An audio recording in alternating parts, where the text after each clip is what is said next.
No, I'm not engaging with that. It seems like this whole time we just have to have contentious conversations. Like, I wouldn't have that, me personally. Yo, type in the chat. You're being weird ass, bent ass. Y'all be liking to argue on this bitch too much. I'm just saying, it's not, you're going to pick on one group, you got to be ready to. I'm not, you can't force me to, start picking on some people because that's how you feel. Ladies, you're all beautiful. Bro, this guy, the way he argues, he's like, I'm going to put my foot in your mouth and you're going to be... chew it. Like, what the fuck, bro? Nobody wants to argue with you, bro. That I said something. I don't threaten me with a good what? What, woman? Yeah, you're right, John. You're judging people. John. What are you talking about? Here, I'm going to do this. And then I'm going to draw. No, why? Wait, why? Why do you always do this? You can stay as a mod. Because you just want to take accountability for giving you mod. I'm not going to do anything. That's strategy, bro. I'll go down, because I want you to keep it It's up. even now. I don't mind it if it's modded. I'm just chilling, so... You guys are going to an extent you don't need to. Reese is just my biggest off. That's the problem. There, I'll mod you. Because you're black. I'm waiting for the next argument. My God. It's no. I still remove me because I said that now. Don't be a snowflake. I don't remove anybody. I'm actually being anti-racist because I'm not picking on one specific group.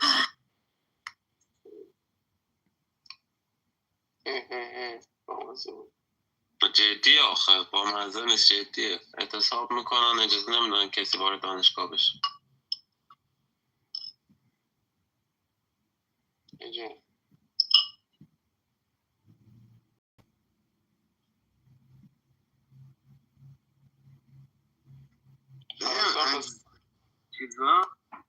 Get wealth by just tapping a link. And so far I got $40 and maybe some of y'all got 60, 50, but they got things in TikTok shop. We could buy our kids stuff for Christmas or we could buy ourselves some stuff. So I'm trying to get up to as much as I can. So tap the link up top, please. Everybody tap the link up top. And, somebody tell me when it says they can't tap it no more because that means it's been done. And then as soon as y'all do that, I'm going to open the chat and then we're going to get back to the content as everybody else share y'all link and we tap the link. So hopefully y'all tapping my link. Yeah. So let's go, everybody. Tap the link. Let me know if y'all can't do it no more. Somebody on stage, because I turned the chat on. Somebody on stage. Let me know. So, somebody on stage. Still gonna give you another account. What it said? I said I don't got no TikTok. Is it still gonna give you another account? No, so tap. So this it's good you don't got TikTok. So tap my link and create TikTok. I believe I get $10 and you get $50. So you want to create an account right now. So tap my link and create an account. Oh, it might be that way around. But either way, you're gonna get some free money. And then you're gonna put your link in the chat and we're gonna run your shit up. So anybody else on stage tapping the link, is y'all up or y'all sleep? Because I need somebody on stage to answer me. John Wick Chapter 4. John Wick is Delta. Nobody? I'm about to move all y'all niggas to the goo then, since none of y'all want to fucking answer me. Bro, your whole fucking chat shit is fucking down.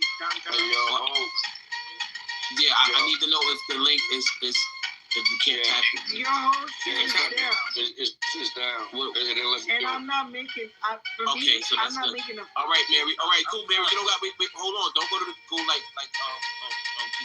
Hold on for a second. All right, so I'm gonna open up the chat. That's what I wanted to know because that means it's so many people that did it already. So, all right. Try to take care of me first. And now everybody put your ticket in the chat. So you find your ticket on your TikTok profile. Don't put your profile in the chat. I'm gonna say it again because y'all. Bro, I'll send you $10. Okay, thank you, Mary. I'm gonna say it again because y'all slow. Don't put your profile in the chat. Go to your profile, hit the link at the top left. It's a purple ticket. Hit that ticket, and then you're gonna put invite friends. You're gonna put that link in the chat. So everybody, let's just take the time out real quick, and this is how we share. Yeah, that's what I wanted, Rod. I wanted y'all to tap so I reach my limit. We're gonna share the wealth right now. Everybody that just go in the chat and just tap people link that's in the chat, y'all. Like, don't, don't not do it. Just take your fingers and just tap, go back out, tap, just go down the line and tap people link. I'm doing it right now. We helping everybody eat right now. That's how we do this, all right? So we can get back to the conversation as y'all put y'all links in the chat. Thank y'all for, cooperating. I want everybody to be able to buy themselves something. They can get something. Thank you for the cash app, Mary. Then Mary just sent $10. I appreciate you. Appreciate you. Thank you so much. Everybody tap everybody link in the chat. Okay. We can continue the conversation where y'all was at, but we got to stop for infomercials. Like, this is free money for everybody, so I'm going to stop the whole room for this. It's fucking free money for all of us. Like, it don't hurt none of us to go in there and do this shit. Like literally, to take the time out on the rabbit hole, to take 10, 15 minutes to make sure we all get some extra money so that we can fucking spend on our families or whatever we want to spend it. I don't understand. You do know that this is like a big holiday right now. Who cares? We gonna spend the money to buy something. I know, but shouldn't every day be a holiday for your family and friends? Shouldn't every day be a holiday? Every day. Because every day when you wake up should be a gift. No?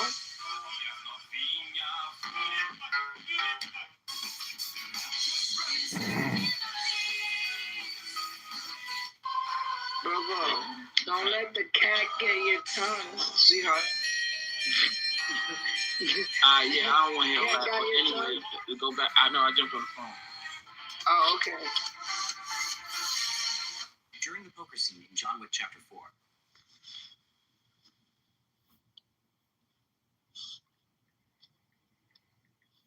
Damage you're causing to society. All right, thanks everybody for cooperating. Anybody else that want to share their link, just do it. Just throughout the night, share your link. I think the other thing too, I want to add something to, and Ben, I hope this gives you some uplift as well too. I think the other challenge for us as Black people is that we are popping up in areas where this issue, because it sounds like to me that you're just understimulated because unfortunately our public school education system is ass. Like for me in high school, I literally had to start getting homeschooled. And I was homeschooled like a couple times in middle school because it wasn't rigorous enough for me. And I went to different schools. I went to a charter school, I went to public school, I went to a magnet school, I went to a private school. And at the end of the day, there's certain things that like you're just gonna be smarter than everybody else. Yeah. That's just what it is. But I highly encourage you to go to college. It's not just papers. You're gonna learn. Yeah, and if the public school system was better, then I think that, I would be better taught. And listen, there's still things that have paid off. Like, I'm able to read at a college level in middle school or, all these things I've been able to learn that have made me able to prosper in certain areas. And I do think that it's partially failed and partially succeeded. I think there's things that they've taught me that helped me prosper. And there's things that, they've just reviewed so much that's total shit and has not helped me develop at all. So it's like a partial fail and a partial success in a way.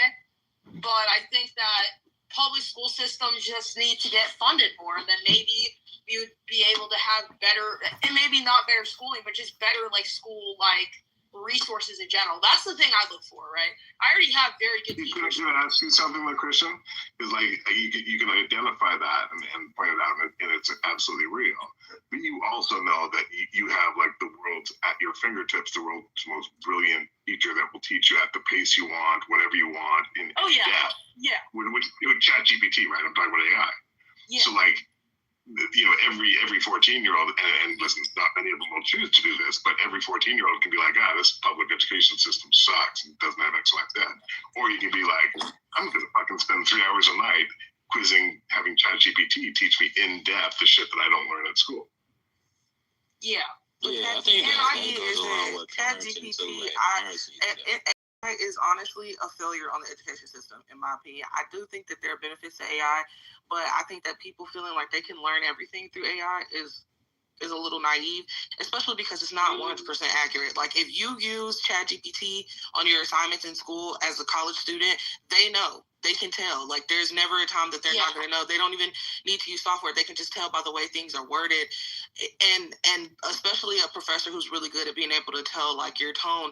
And like I said, it's not 100% accurate. You can definitely ask ChatGPT lots of questions, and I do think it's a really great tool. But when it comes to, like, education itself, it's just a tool. It doesn't do the educating for you.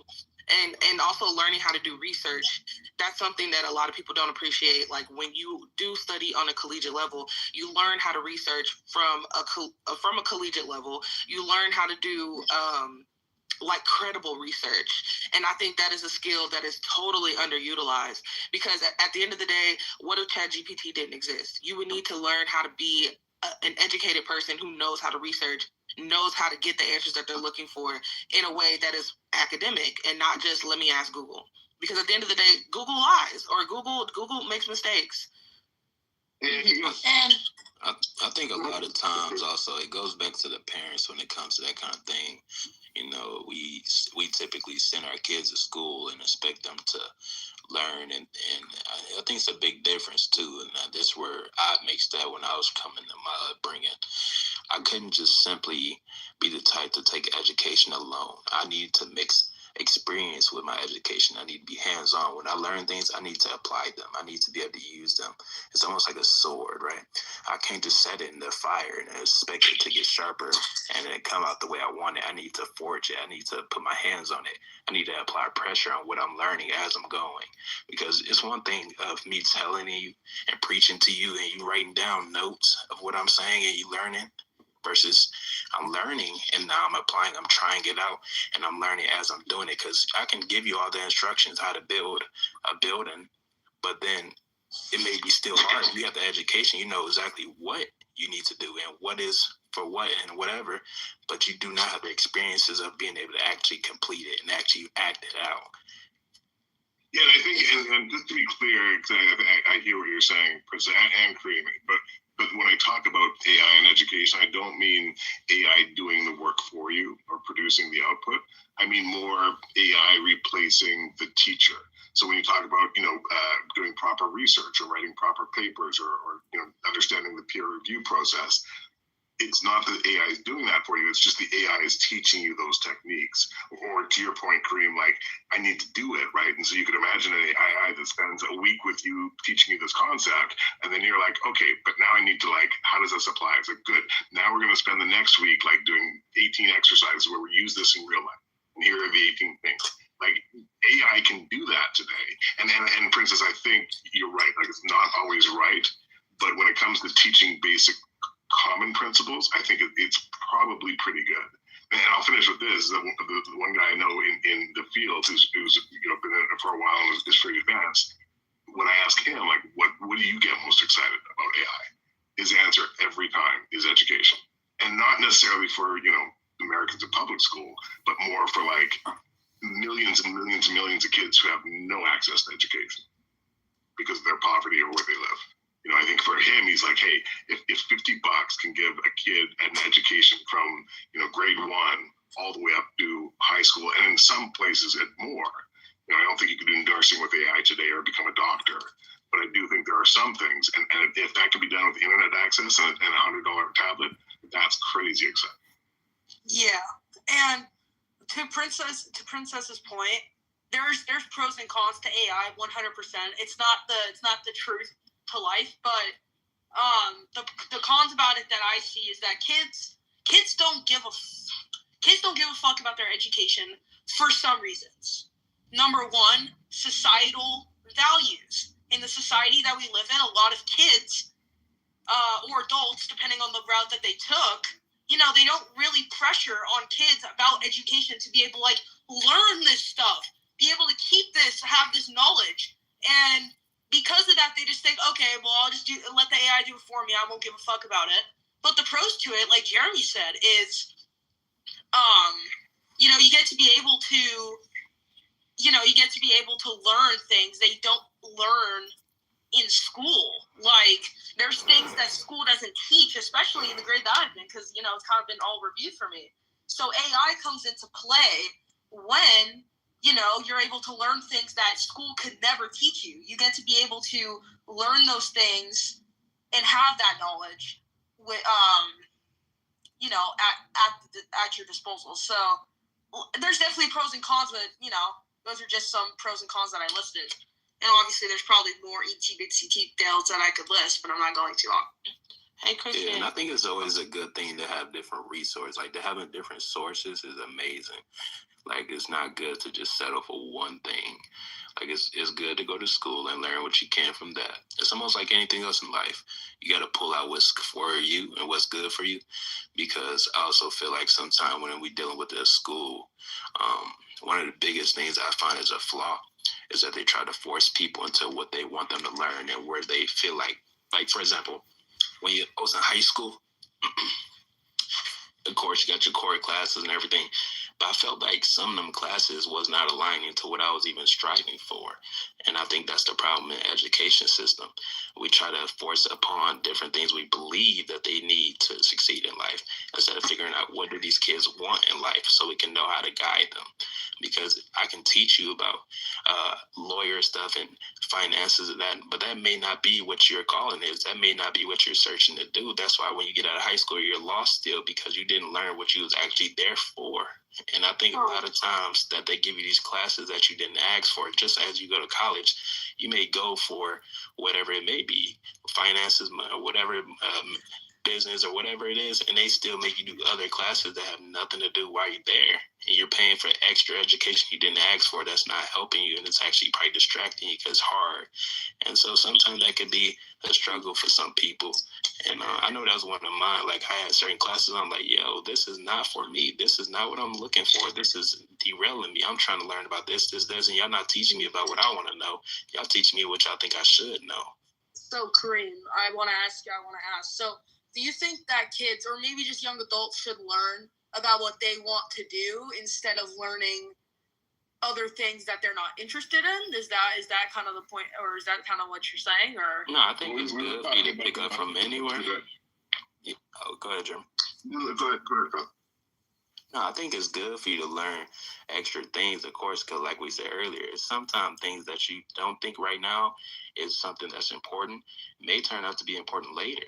But when you have a certain goal in mind and you know exactly what you're aiming towards or what you want, like, for example, if you know already in school that you want to be a business owner or you want to be a lawyer, you want to be a doctor or whatever it may be, if you know exactly what you want, you should be striving mainly on that, but on the side, still learning extra stuff because there's no limit to your knowledge. You should still learn other things, but if you have a focus and you have a goal and you have a pinpoint location of where you want to be striving the most to head towards there. And I think saying your comment is valid. We were kind of talking about that earlier, right? Like, the traditional education system we have today was designed to make factory workers, period. Like, why is there no finance and why is there no investing? Because factory workers don't need that. We need people who can sit in front of the factory and follow instructions and do what they're told. And if you think about it, that's kind of what our education system is. When you look at the Montessori system, which is statistically proven to produce higher rates of university level graduates and entrants, that their method is exactly that. It's not, here's what we're going to teach you, sit down and listen. It's like you come in and like, I fucking love boats. And she's like, awesome. Let's spend a week on fucking boats. How do they build them? How do they float? If they're so heavy, how much water do they displace? Let's go into some math. Let's go into some physics. Let's go into weather systems that make it go, the sailing. So you learn all the same shit, but you learn it about the things that you care about. You love dinosaurs? Fucking awesome. We're going to spend a month on dinosaurs. Geology, rock systems, evolution, like science, all these things, but based on the shit you want to learn. So, and I think that's the important thing about college, because that's what college is for. College is for you to study what you want to learn. You get a foundation when you're in middle school, high school. You're getting a foundation for what you potentially want to study. But also keep in mind that most people have no idea what they want to do when they're 18.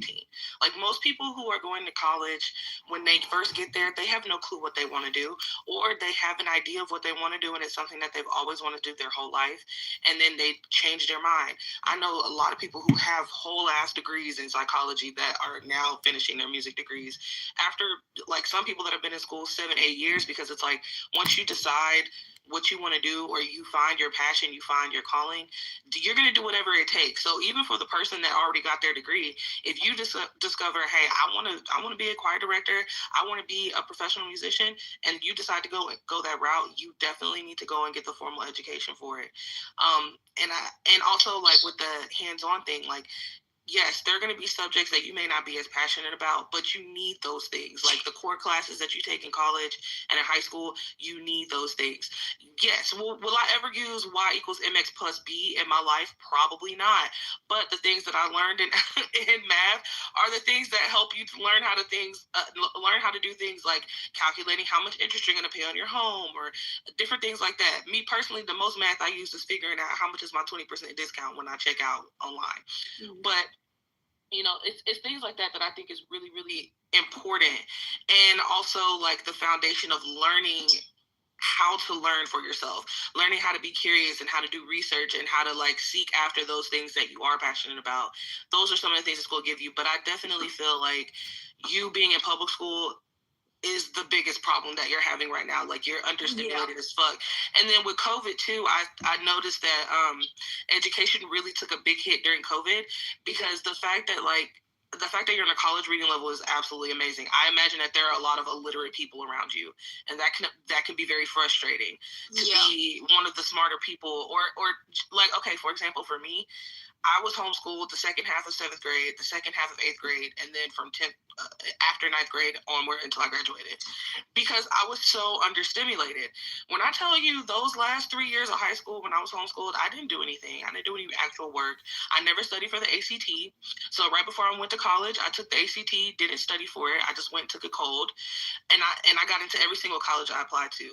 Because when you're smart, like when you're naturally just an intelligent person, there's nothing that these public schools can really do for you. That's just like the honest to God truth. There's nothing that they can do for you they can't do for themselves. But college hits so different. It's like, what do you want to do? Do you know what you want to do? Yeah, I want to be a surgeon. A surgeon? Yes. Oh shit! Pop off, Christian. Pop off, Christian. Well, and here's what I want to say though. I'm gonna make a point here. So for my last year's state testing, this is what I got. The school average for English was a 24.96. I got a 26.55. For mathematics, the school average was a 24.73. I had almost a 2,600. So what does that say about my school? What that says about my school is that the majority of the kids they can't even reach the state average, and they are not learning at a high level.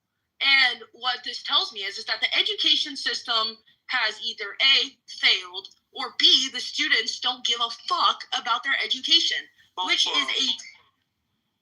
Well, go ahead. What were you saying? Oh, no, I was just saying both of them. Yeah, both of them, exactly. And unfortunately, there's things that I've learned that I haven't even been taught before. I'll give an example. Desmond Doss, World War II medic, who saved 75 lives overnight in the Battle of Okinawa. That school didn't teach me that shit. I learned that on my own. And it's like... That's the answer, right? Huh? That's the answer, right? I mean, the answer is that, like, most of the things... Do you give a shit about your education? I do. Indeed. There you go. And so you're surrounded by a bunch of kids that don't. And so the answer is yes. No. Yeah, I think that's what also holds people back. I think being surrounded by people that are like-minded also increases your chances of being successful in whatever field you're heading towards. Because if I'm surrounded by a bunch of people that are being lazy and don't want to reach their goals and everything else, that's only going to distract me. I need to be around people that are like-minded, that want to be whatever you're trying to do. If you want to be a surgeon, if you want to be whatever you want to be, being around people that are like-minded, that are having their same goals to be successful and actually strive, people you can compete with, someone that pushes you and strive you. Because if I'm around people that are lazy, it's no competition. If I have people around me that's just as smart and people that just want to do as good, that's going to make me want to do just as good, because I want to be the same thing. I don't want to see these people leave me behind, so it's going to make me work harder because I'm like, oh, I see this guy is getting way ahead. He's getting in the same field as I. He's going crazy. Okay, that means I need to go crazy too. I need to go harder. And it makes you believe and start learning off of them too, because whatever they know, they may know something you don't, even though you're in the same field, and you may know something they don't. And that's the thing about being around like-minded people. You can learn things and y'all can learn from each other, because if you're surrounded by kids that are lower than you can't learn as much as you need and the core points that's going to really help guide you towards whatever you're trying to do. Yeah, and sadly, what Princess said is so true.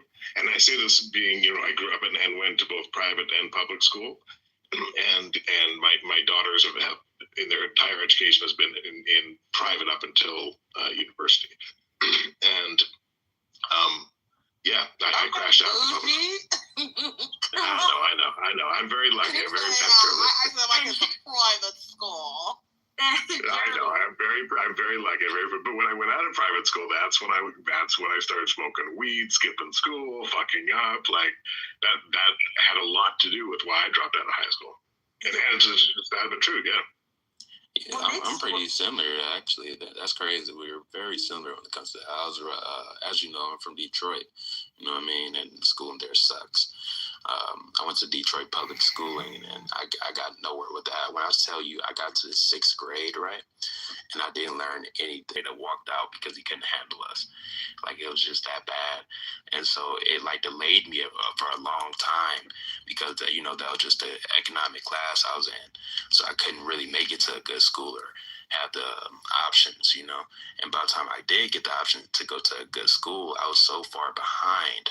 And I was around peers that are so more superior than me. And when it comes to education, that by that point, now I'm afraid to ask questions. Now it made me feel like, damn, is this the right place for me? These people are doing amazing. I don't know shit that's on this paper. And I went from the 6th grade, right, which I didn't even have the education of a 6th grader, to they double pushed me up. I went to the 9th grade. I never went to the 7th or 8th grade. They went and pushed me to the 9th grade to a prep school.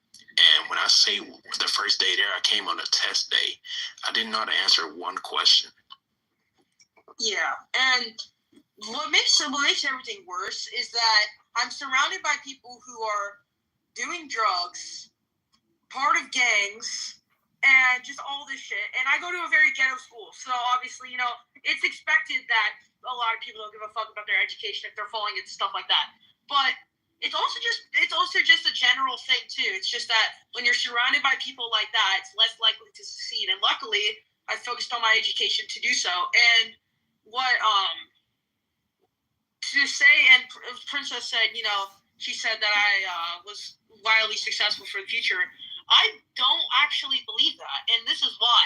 I'm not denying what you're saying is right or wrong, but the most successful people out there, or the most probable successful people, could easily fall by one simple mistake. So I don't like to say that I'm wildly successful. I like to say that I am more probable to be successful than other people, but it's never definitive until. I swear you don't have a 14-year-old mind, man. I swear. And Chris, that's coming from a 21-year-old with an 80-year-old soul. So take that out, brother. Yeah, he might be 110 if I'm 80. I would be dead and in the grave if my soul. I'm barely hanging on at 50 with the body. So, but I'm gonna invoke the Christian rule, because it takes a community to raise a child, and it's a school night. So, brother, we will see you tomorrow. Mm-hmm. All right, man. Bye. Have a good night, Christian. Yeah, bye-bye. Have a good night, man. Check in tomorrow with us. Yes, I will. Were y'all talking the whole time? Yeah, I think so. Did y'all hear me talking? No. Yes, we heard the before comments. Princess, how was your presentation? It went really good. Yay, that's awesome. Yay. Now rub me my check. Oh, damn, I should have thought Christian that. You can get paid to do research. Fuck. Jeremy, if I ever have a kid, I hope it's Christian type, man. That kid is amazing. He is amazing, but I don't like him here because, people are crazy. I don't like him either, but I think it's good for you. I think it's good that he's here, actually, because I'd rather him be here where we can guide him and we guys back, rather him being out in the tag streets or these clubhouse streets and you know, find these fucked up people that really won't give a fuck about him and actually cherish him and actually like help develop him. A lot of people are ignorant on his app, so I think if he's going to be anywhere, I prefer it to be here. Yeah, I prefer him to stay completely out of Clubhouse. The last time he was in this room, people were saying all kind of stuff you've ever heard, and he was just right here. You know, it's kind of irresponsible. I feel weird when he listens to all that. I think so keep him away from the heathen. Hey, Frank. Hey, what's up, Shalom? Yeah, keep Christian away from the heathens. Because there's a lot of heathens on this app, you know? This was a good time for him to be here, though. Like, at this time of night, like... Hello, Saint. Shalom. But also, that kid is very smart and intelligent. I think he has no problem weeding through the bullshit. I told him. He said, "No, ma'am, I'm coming back." I know. First time I saw him, I said, what you doing here? This is not a safe space." He was like, I just want to stop by. I just want to listen." And the first time I brought it, because I brought it up like twice, so like, guys, we're going to talk about this. Are we cool with having a 14-year-old in here? And the first thing he said is, well, if you look at the terms of service on Clubhouse, 14-year-olds are actually allowed. I was like, man, it's fucking kids. The terms of service on anything. Yeah, I'm not gonna lie. He's very wise, man. He's not like a typical. He don't have the typical mind of a 14-year-old. He doesn't think the way a typical 14-year-old do. The fact that I'm just gonna assume that he has a good upbringing or he has good parents or something like that. Some kind of good guidance, some type of good covering over his head. So I'm glad if his parents is like that, I give them all props and flowers to amazing citizen, like an actual beneficial, not no fucking delinquent. Yeah, I guess the other thing, like, if you ever, and I don't play it regularly, but I've popped on once. If you go on Fortnite for 5 minutes, the poison that you will hear on that fucking game from the audio makes Clubhouse look like fucking Mr. Rogers. Like, nah, we're soft. Totally we're soft compared to them lobbies, yo. They are harsh. On the live game, oh my god, I saw somebody auntie on the game on the live. Those people on the Xbox Live. Yeah, those people are sick and fucking twisted. I just can't believe. I would definitely say it's probably worse than Clubhouse. Yeah, I just can't believe he's that fucking young, yo. Like, I'm surprised, yo. Like, that really shocks me, yo. He's really I'm not that shocked young. at all, honestly. He's like 14, right? I mean, yeah, and sometimes he is glaringly 14, and sometimes he does. Yeah, he is wise. Sometimes I'm like, this is like you're changing your voice. Like the first couple interactions with him, I'm like, there's no way you're a child. Like, I don't believe it. I really didn't. But also, he reminds me a lot of myself when I was his age, where like all the adults that you encounter are impressed by you, and you kind of are just like smart naturally. Like you really don't need school. But I would never tell him he doesn't need school. I would never say that to him. But like he's one of those people that could definitely not do a single thing from here until he graduates high school, go to college, and be just fine. Here's a question. I'm curious what you guys think. Because I think it's nuanced. Like I've seen him try to adapt the way he interacts with the adults based on the way he hears. Like, originally came in and he was like, "Oh, Jeremy, you're funny and smart and stuff." And then when, he got the flavor for the room and we were like, "Hey, you got it." And now, he's always like, "You're just fucking old, you Canadian," which is hilarious. I find that. I love when you say that comment. Not gonna lie. Every time you say that shit, I roll. I roll, dude. He's like, "You're just an old fucking geezer, Jerry." He's like, dude, I really want to know what state he's in, but I don't want to ask that baby that question, and I don't want him to say it on stage. But I'm just curious what state he's in from the education perspective, because like part of me feels like he's from the South, even though he doesn't really sound like it.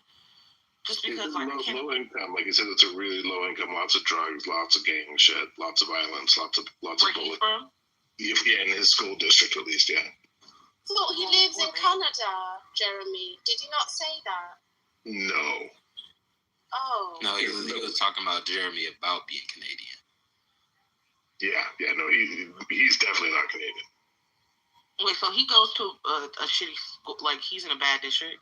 Or not bad district, but like just zoned to a shitty school? Yeah.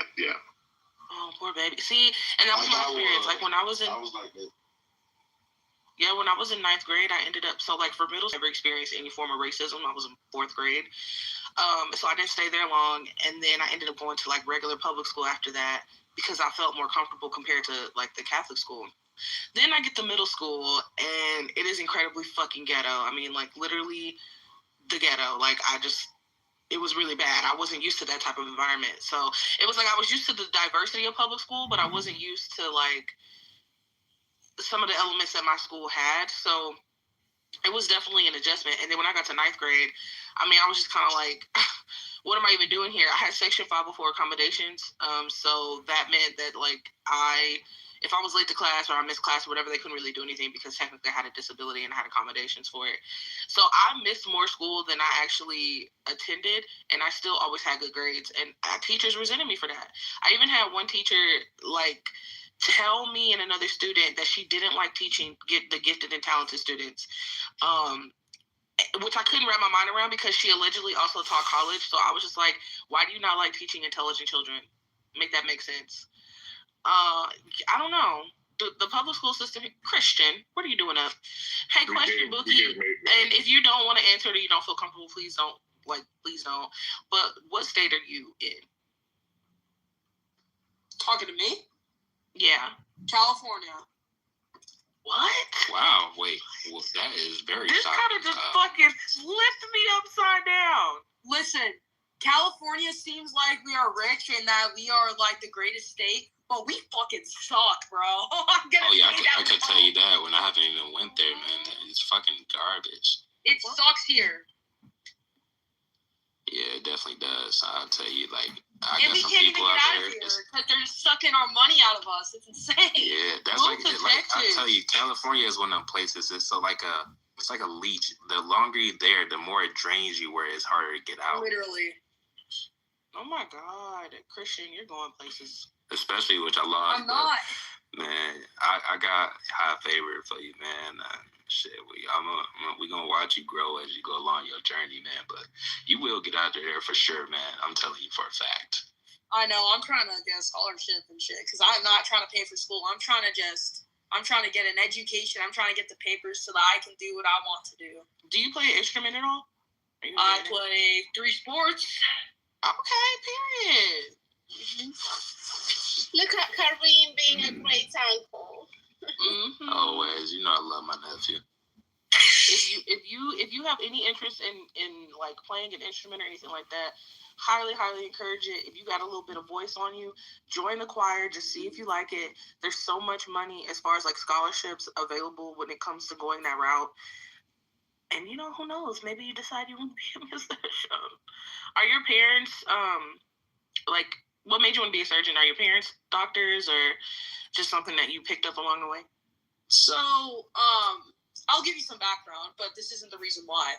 So, my mom's a nurse and my dad it's kind of like a multi-job. He does like plumbing, electricity, etc. The reason why I wanted to become a surgeon was because it really intrigued me at a young age, just the job opportunity as a whole. Have you guys ever seen The Good Doctor? The show? Yes. Okay, so it's about an autistic surgeon who's presumed to have Savant syndrome, and he's like a very amazing surgeon. He's able to have like visions of literally doing it and everything.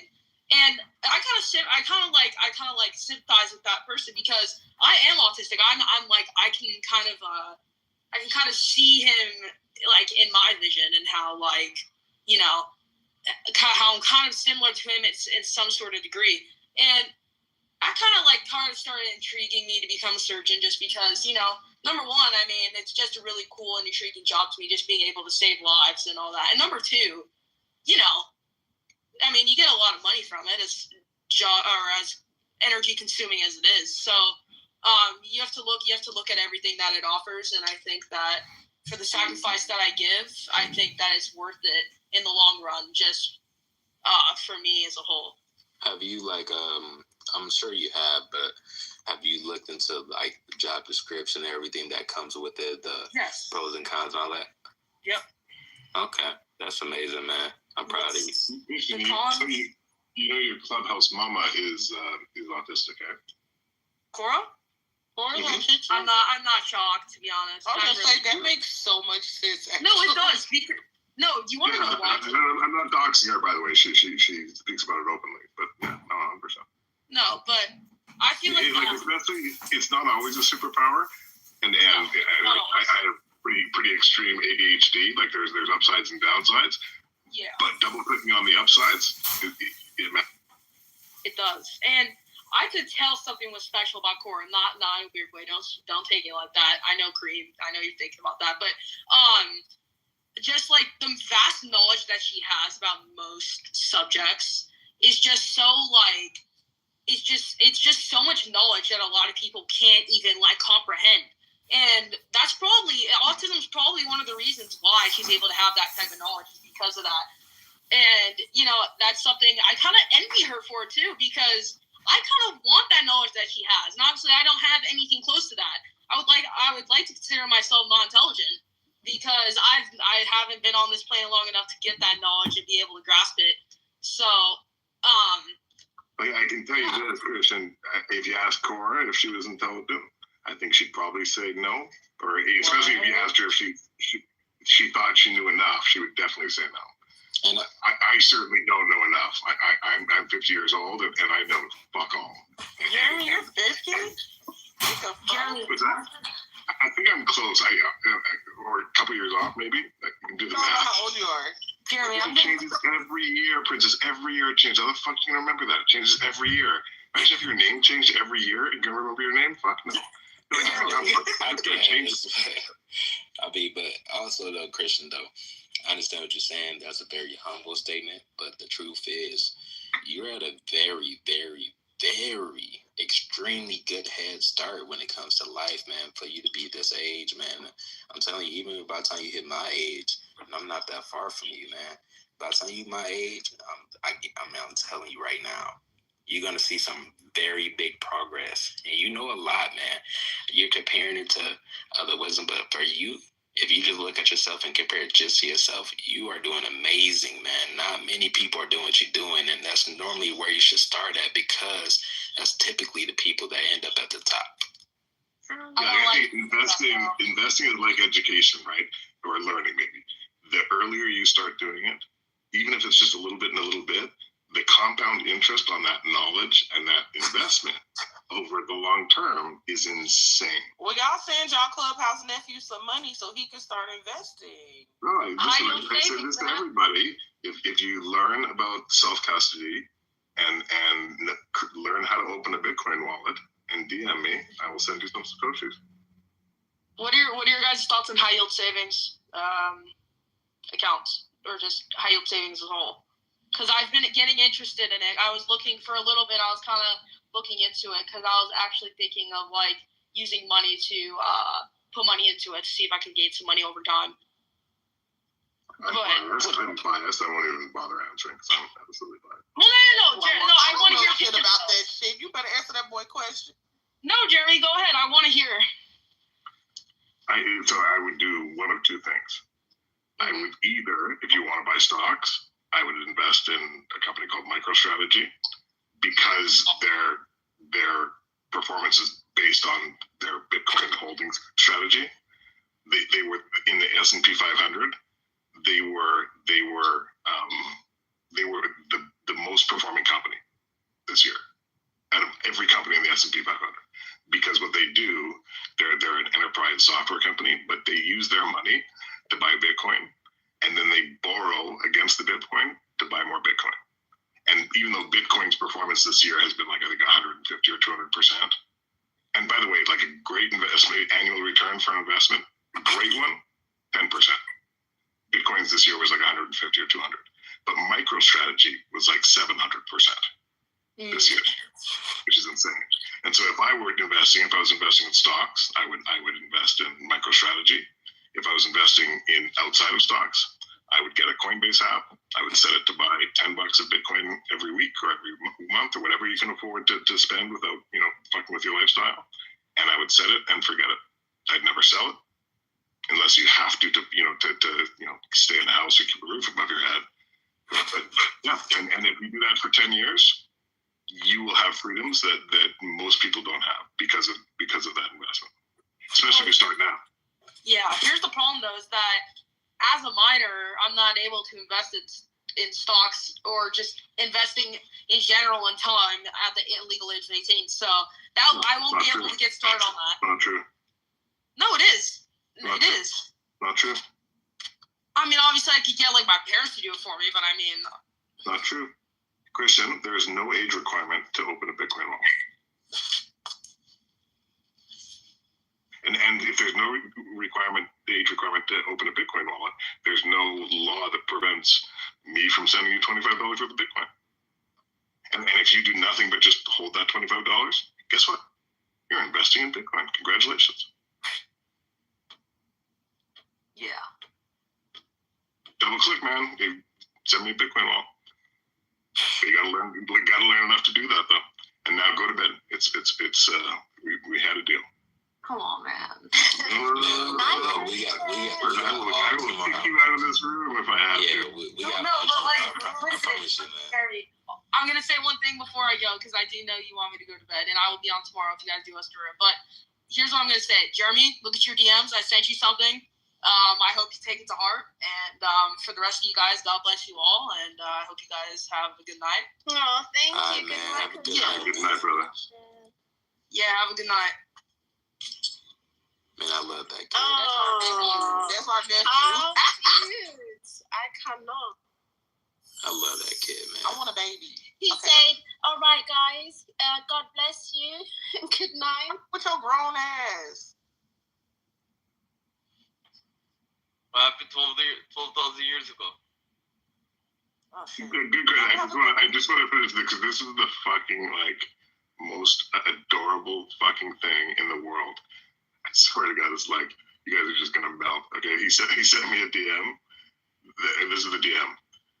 Jeremy, I'm not as smart as anyone in that room, and I say that with confidence. But take this advice if you'd like. Keep going. Keep learning. You're never too old to give that up, man. 50 years isn't that old. You've still got lots of time in your hand. There's no limits ever. As much as it seems there is. Is that not the most fucking adorable thing Melting. And I like how humble he is, yo, and he's so smart. And the way he just caring, bro, his character is amazing, bro. I gotta also know he got a fossil soul. I'm telling you, a fossil soul is crazy. And he keeps on saying he's autistic. What kind of autistic? Do you guys know that? Nah, that's our first time even hearing it.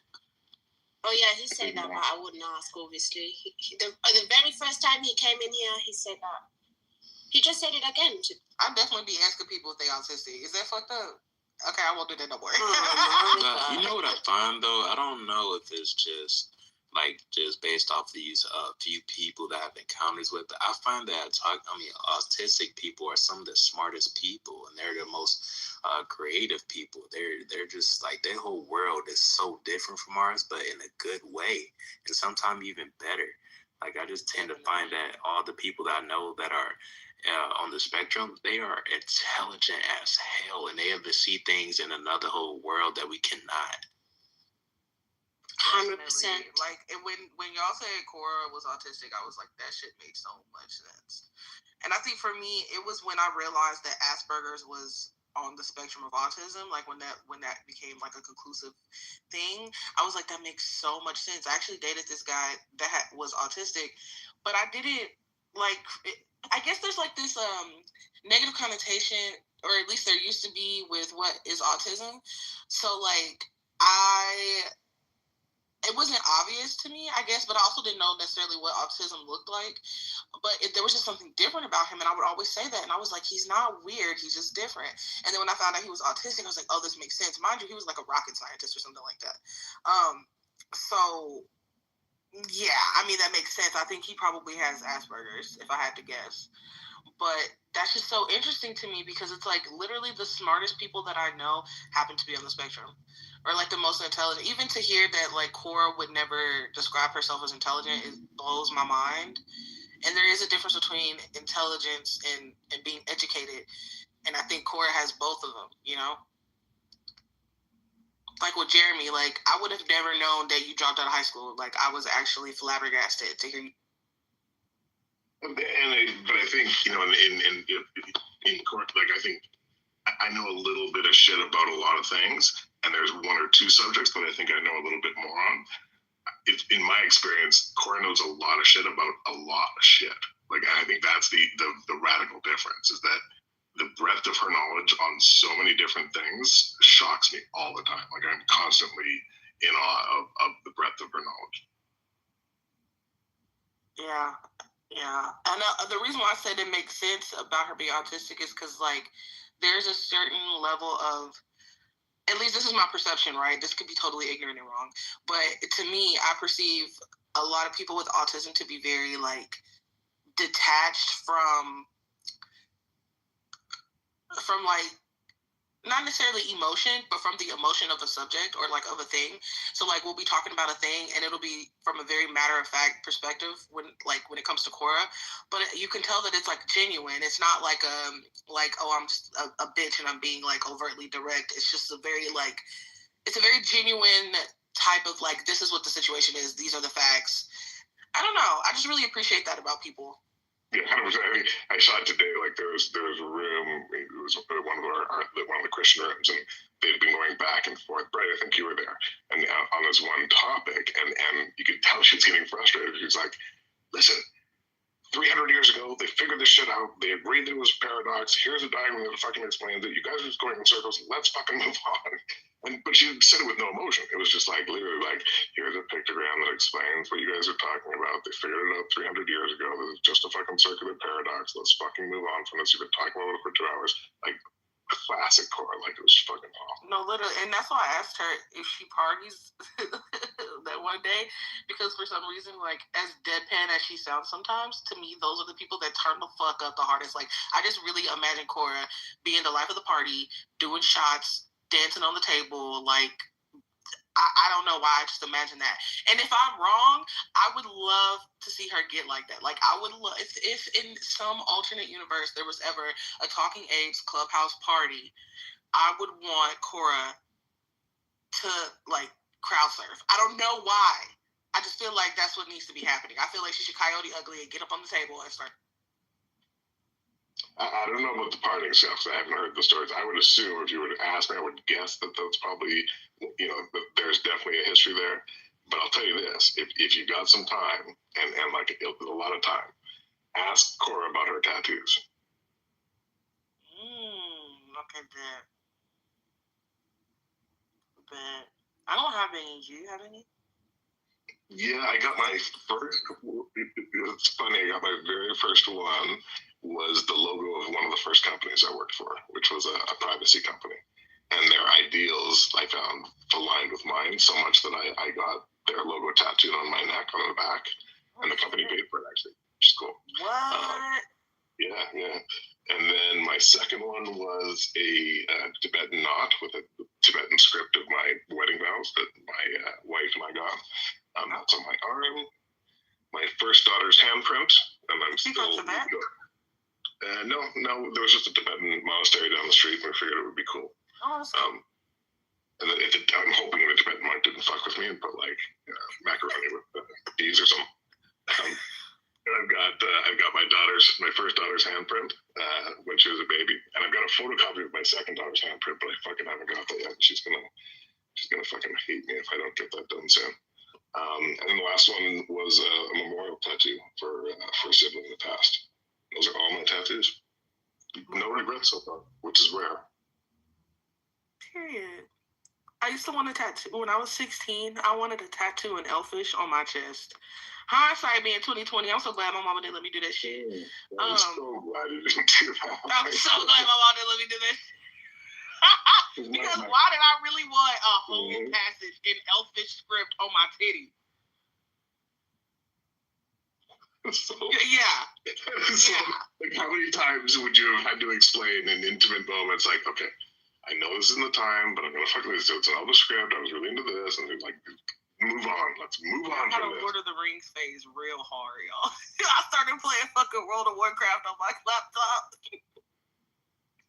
We have all been there. We have all been.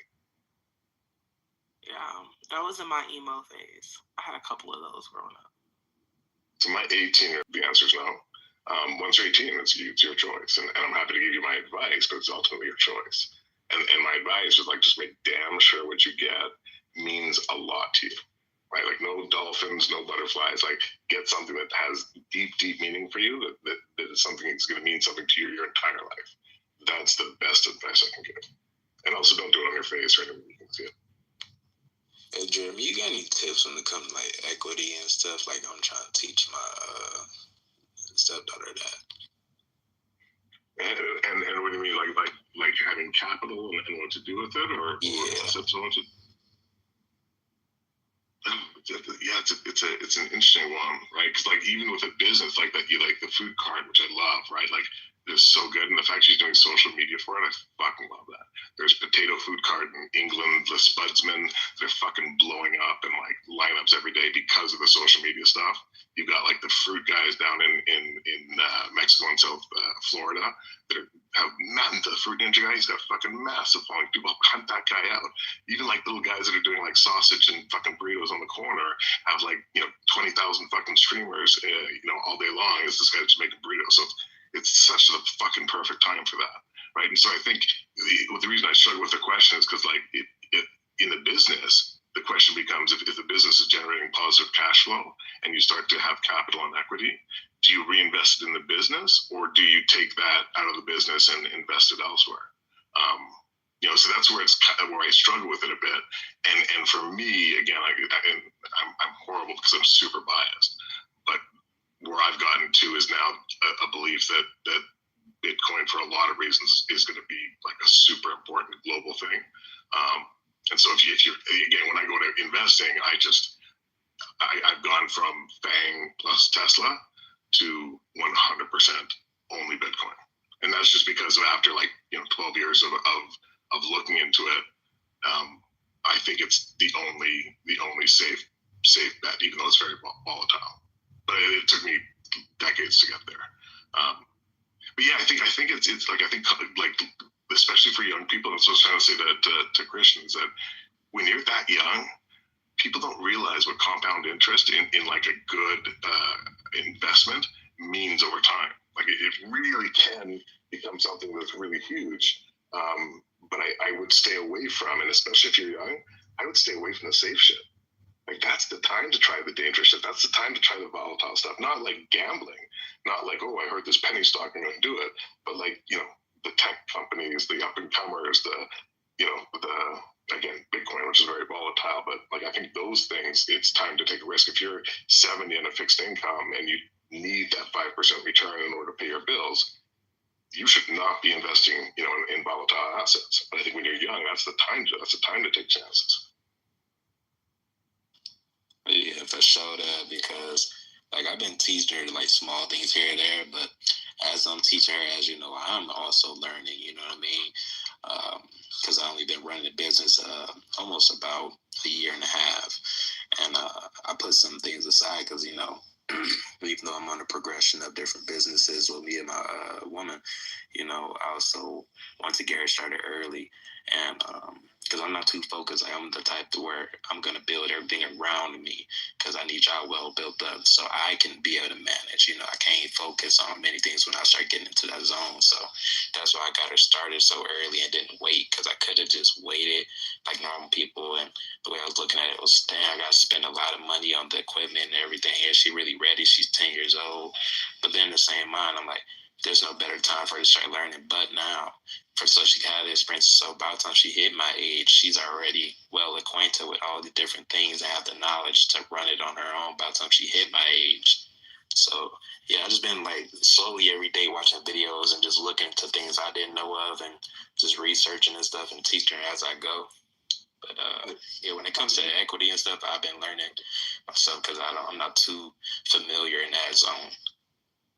No, I love that, man, and like that's why we were talking earlier. Like they're not teaching marketing in high school. They're not teaching how to run a business, how to balance your bucks, how to decide your profit and what your margins are and your costs. Like those are things they're not going to learn, right? For me, the shit I didn't know was high school math. Like when my girls got to a certain place in high school math, I'd go study for a half hour so I knew what the fuck I was trying to teach them, so I could help them. And then at a certain point, I just couldn't anymore. And for business, what's awesome with what you're doing is like you're learning ahead of the curve, and you're doing what I was lucky enough to get around the table from my dad, but that he, because he was lucky enough to have, investments and stuff. So like what you're doing is literally what I had the benefit of getting from my parents, and that gave me so much value. So like, I think what you're doing with your daughter is like, I don't think there's anything better that you could be doing. She's, again, marketing. She's learning social media. She's learning, business, product. What makes people come back. Even if the thing fails, you're giving your daughter a university education at the age of 10. Literally, what you're doing, probably better than a university education at the age of 10. Like, I think it's just fucking.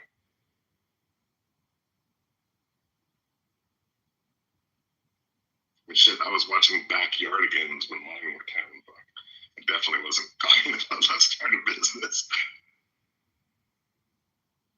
Yeah, and it's crazy to think, like, just about 2 years ago, like, in my mind, I wasn't even on business for, like, I always wanted a business and everything. I always used to be like, oh, what you want to be? I'm like a business owner.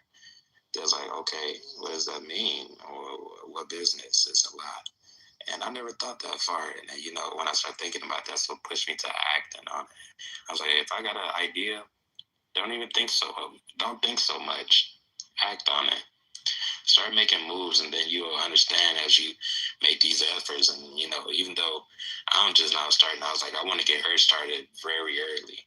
And the fact that she came up with the idea of it was why I was so motivated to get it started. I'm like, the fact that you thought of this at 10, you thought of the business name, you thought of what kind of business, and I'm just going to simply bring it to life for you to live it and experience it, And even though if it were to fail, the great thing about it is I can still, it's always a second door to this kind of thing, If she ever changed her mind later on, like, hey, I don't want to do this anymore, we can always flip that. Because even when it comes to my business, I went ahead and changed it up a little bit. Guys, I was doing one of my businesses as eco-friendly cleaning, mobile detailing. So I was doing like houses, cars, businesses.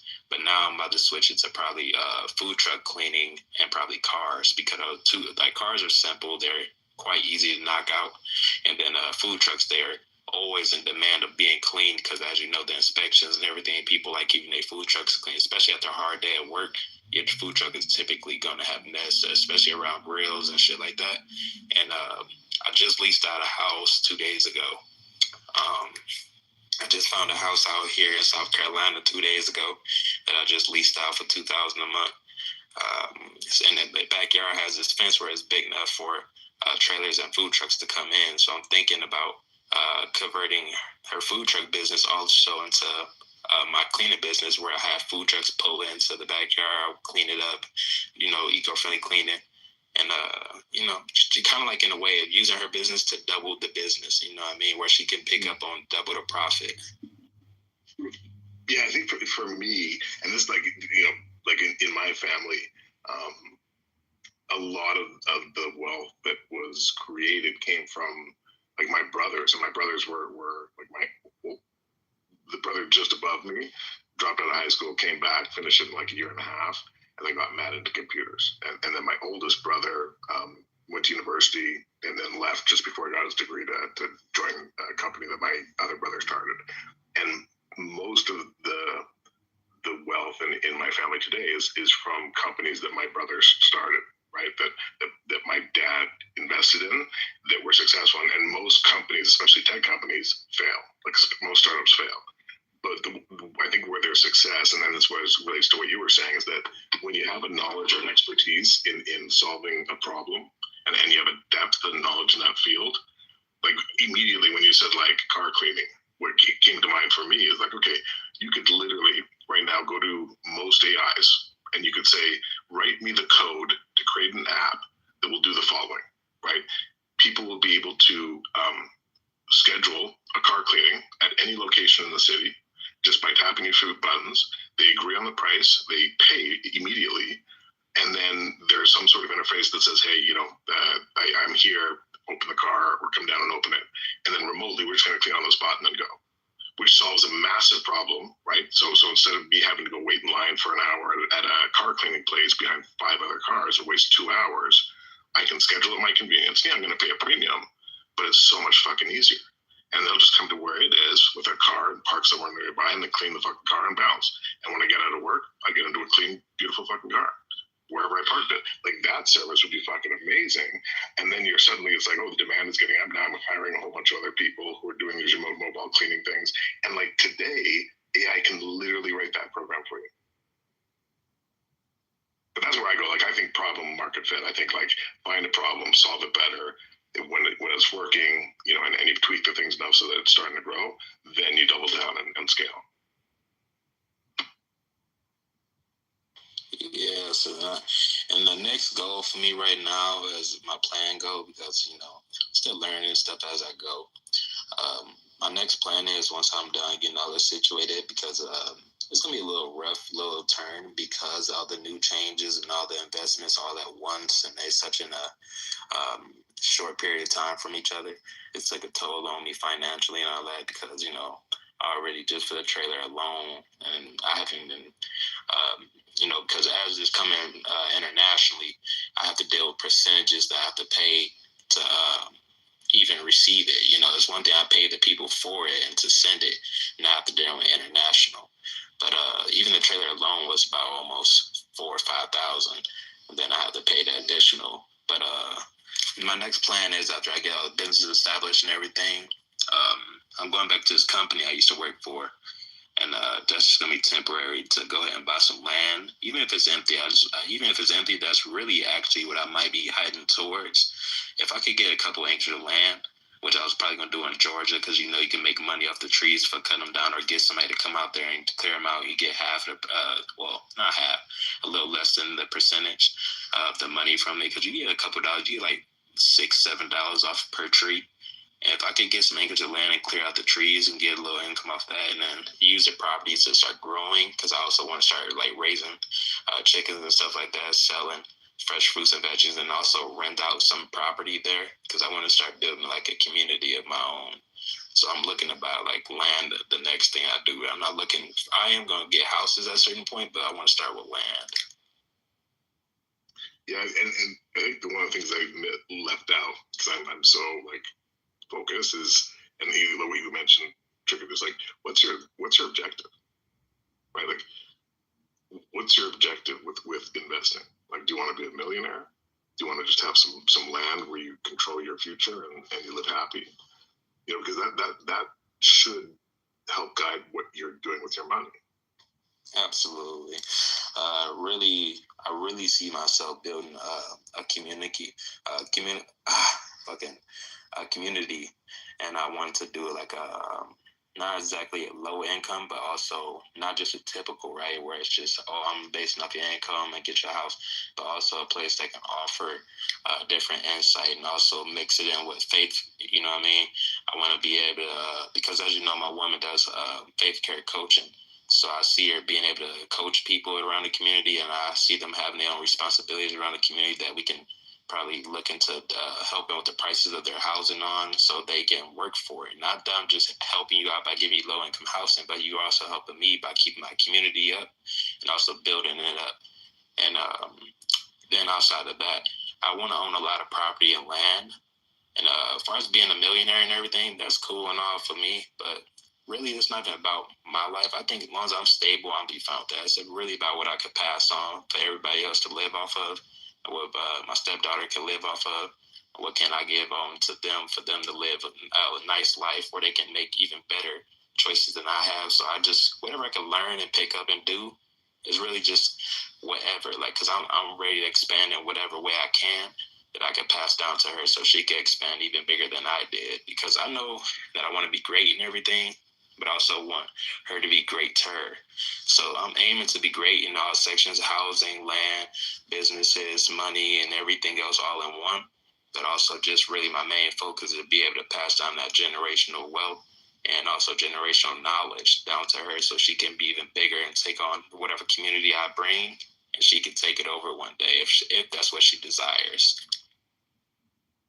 Yeah, 1,000%. And you said it right. Like for me, yes, I enjoy some of the advantages and freedoms I have because of the wealth I've been able to accumulate, and I think my daughters have benefited because of that, and had experiences that because of that have been beneficial. But yeah, for me, it's all about like, how do I make sure that they have all the financial advantages that they can when they grow up, and when their kids grow up, and when their kids' kids grow up. Like that, people don't realize how important generational wealth is. Yeah, because really the main focus for me is to have options for myself and for her, to have options, and not her feeling like she's stuck into only certain decisions or certain routes in her life. I just want her to feel that she has the freedom to make these choices, and a lot of kids don't feel that inspiration. That's why even the whole purpose of me getting her this business at this age and everything, even though I'm dealing with other things, I went ahead and sacrificed and invested in it because I want to prove to her and show her that if you come up with an idea, you can make it happen. That was really my main important message throughout doing what I'm doing. It's not just simply a business. That's not the way I see it. I see it as an opportunity, showing that a vision can actually come alive if you actually work towards it and make some sacrifices, but knowing how to be wise with them sacrifices. And so it really is just about leaving options behind, and also building up communities and stuff that people who live towards, that my family and everyone else could benefit from. Because it's one thing me to build up success for myself, but then how can I spread it around? So really that's what I'm always looking towards, like, how can I spread this around? What can it benefit for other people, and how can it like come back to you? Because when I do the community, the reason I want to do like certain jobs, maybe like as far as for example, maybe fixing up housing or making sure you fix certain things around the community. If I can have people on like a checklist, like people sign up to do certain jobs around the community, or sign up for different programs that I want to have going on, whether it's for faith care coaching, whether it's for life skills, whether it's for finances or whatever they need to learn about. I want to be able to offer different varieties of things for people, because everyone's going to have a different objective in life, and everybody's going to have a different goal. So I want to be able to at least, like, I know I won't be able to do them all, but I want to leave a couple options behind. Yeah, because you talk about it, essentially, if we shift to philanthropy and giving back, today what that means for me is trying to share, like, again, I've said it many times, my Bitcoin is like, what Bitcoin is to me is what Jesus is to Amari. You know what I mean? I'd like to think I bring it up a little bit less, just out of respect for killing the rooms, but that is, and the reason I'm so passionate is exactly what you said, is that for me, when I took 14 years to come to the understanding I have, when I talk to people about it, is because I want to share that knowledge. I want them to benefit from that knowledge that I have. And for me, that's a lot of the community work that I can do today. Right. And I think in the future, if I'm able to continue accumulating that wealth, not only do I have the freedom to give my kids experiences that I had, like traveling and going different places, but I'll also have the freedom to go and invest and spend money and help people. Like, I remember my parents maybe 5 years ago or 10 years ago went on a safari in Africa, right, and just absolutely fucking loved it. And a couple years later, my dad was talking to me. He was like, "Oh, I don't know," like, just in conversation, I was like, "Yeah, actually, there was this town that we went to, and had I think there was some 200 kids that went to this tiny little fucking school, and a lot of them wouldn't go because they couldn't eat at the school. So he just started paying for the school and all the food for a couple hundred kids for 5 or 6 years at the school, and he did it because it's good. He didn't even tell me. I didn't even know he was doing it until years after. But he could do that because of that opportunity, because of that wealth, right? And I think that's what's so important. And the thing that bothers me with this, right, and the reason why I spend a lot of time in Black billionaire Bitcoin rooms and shit like that, is because I think African Americans, certainly, especially in America, they didn't get to play that lottery, the generational wealth lottery. You know what I mean? Like my ancestors got to play it for fucking hundreds and hundreds and hundreds of years, right? But I think a lot of communities in America, especially African American communities, they didn't get to play it. Just a couple generations ago, they were what you got if you won the game, but they didn't didn't get to play. And if you look at the impact on that in a generational thing, there is there is a result to that. Like there's just a fucking that's just fucking reality, right? And it sucks. And so when I look at Bitcoin, I look and say, oh, in the same way that those fucking Rockefellers and these fucking people got in at the top level early on, got the land grab, owned Manhattan, owned America, and that's why these guys fucking have so much power. That's Bitcoin today. This is like day 5. This is giving beads to the fucking Indians for Manhattan. That's where we are today, and that's why I get so fucking excited. It's like we can shift this around. We can right the bounce on this shit. If we play it right, and the people who can get in now, they don't have to be rich.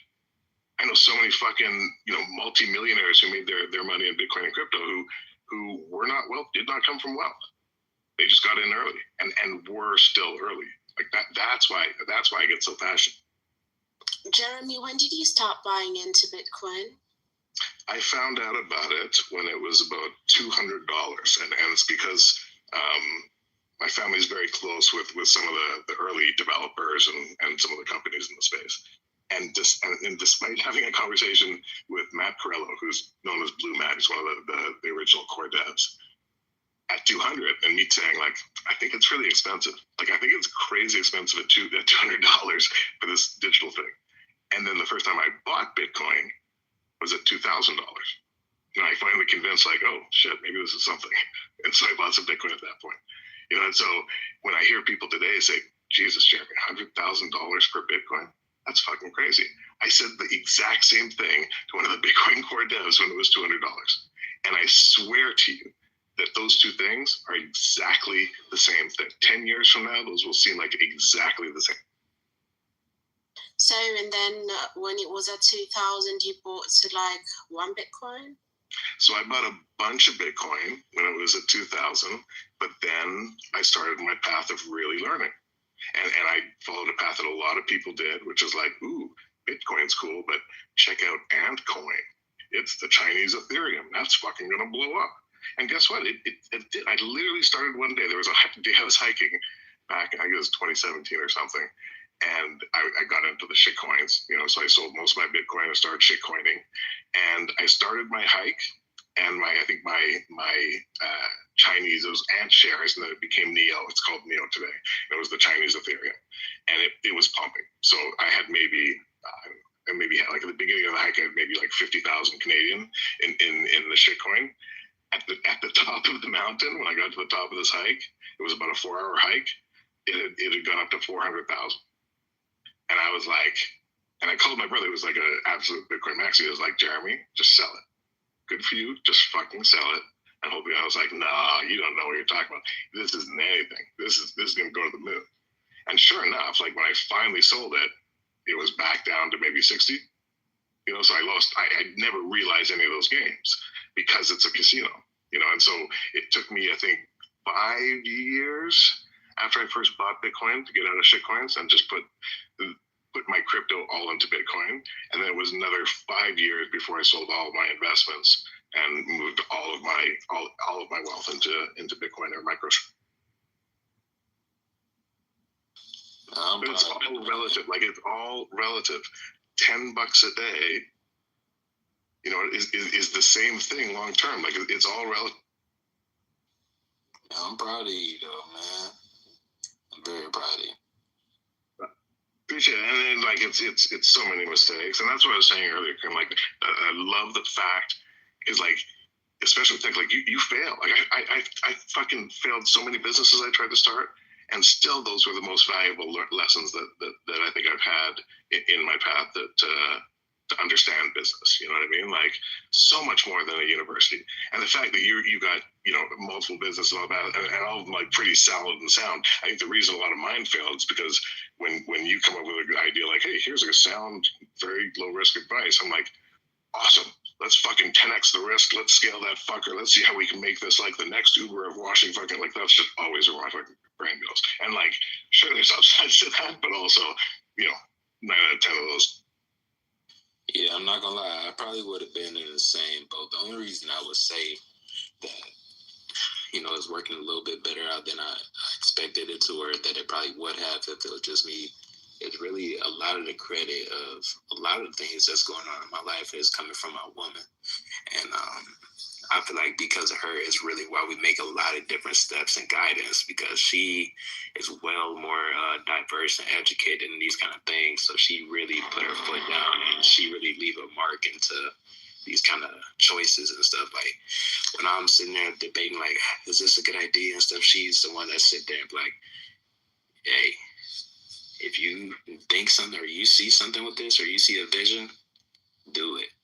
And because there's a lot of things, even this whole business, it was plenty of times I doubted it. I'm like, no, I shouldn't do it. Maybe I shouldn't. You know, she's only 10. It might be a waste of money because she's not even going to want to run it. She just saying it now because she's young. That's how I was thinking at first. But then she was like, no, let's do it. And then I was like, okay. And it turned out to be, like, after I thought about it, I was like, you know what, you're right. This is amazing. Like, this is exactly what we should be doing. And so a lot of things that I got going on now is really, I got to give, like, damn near 94% of it to her, really, honestly. I'm more of just a hands and feet, but she's definitely, even though she trying to make it feel like, yeah, like she trying to make me feel like I'm the one to come up with these ideas, but I really know that you're really the mastermind behind all of this. Like, even when it comes to my business cards and everything else, she's the one that created it all. And she'd be like, well, tell these people I'm just your secretary. I'm like, but the truth is, you're the mastermind. Ooh, I know, that's right.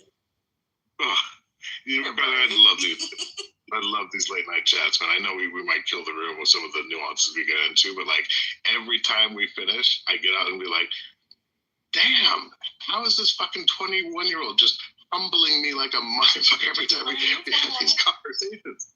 What's that? Kareem's 21. Yeah, Kareem is awesome.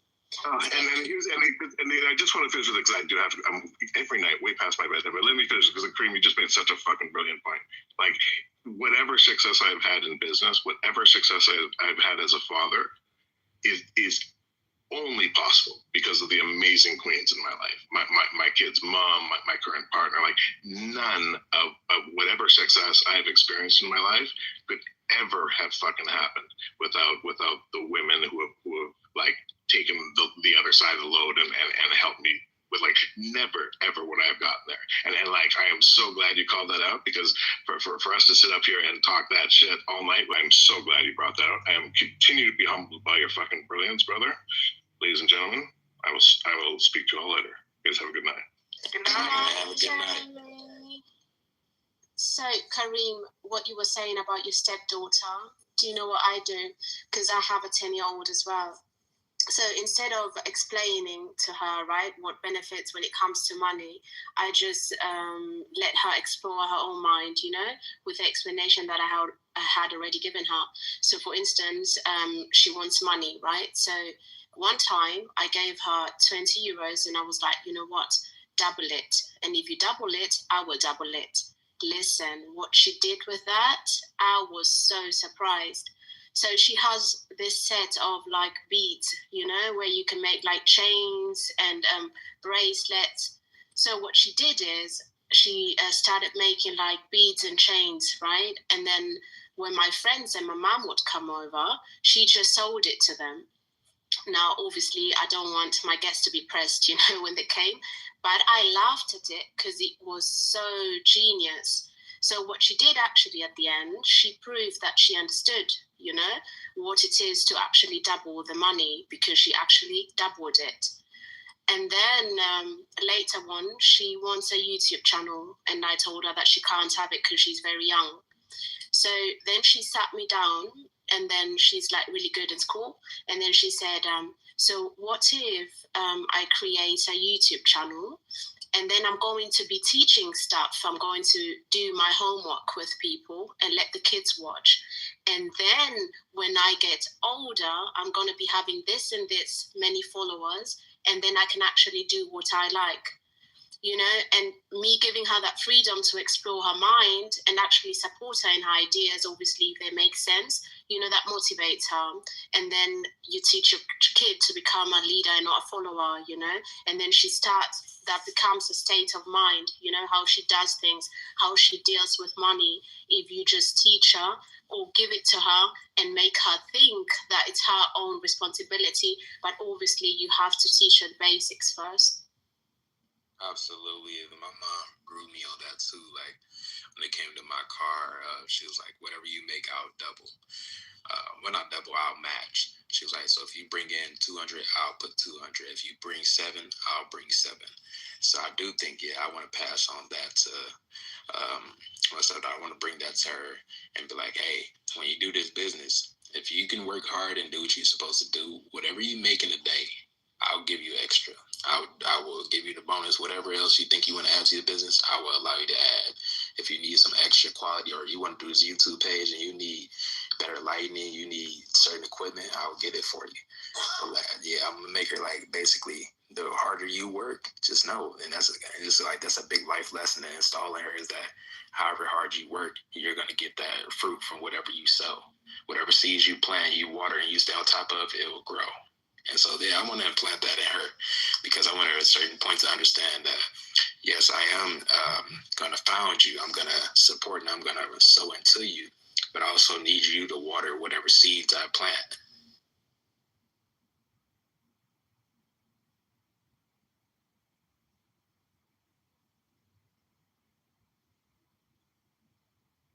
Because the crazy part is, like, she has always been business minded because when she was 9, she already had her own business. Like she was doing dog walking services around the neighborhood with the neighbors or whatever. She'll take their dogs around walks and she'll get paid a couple of dollars or whatever. And she used to call it Talena's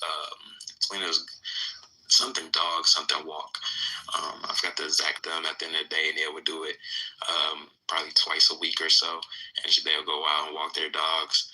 And I was like, she always been thinking like that. Like, what can I do to start a business? Because she always be like, I'm going to be a businesswoman. I'm going to have my own business. I was like, that's amazing, Christian. Now you know. Christian, what's happened to sleeping?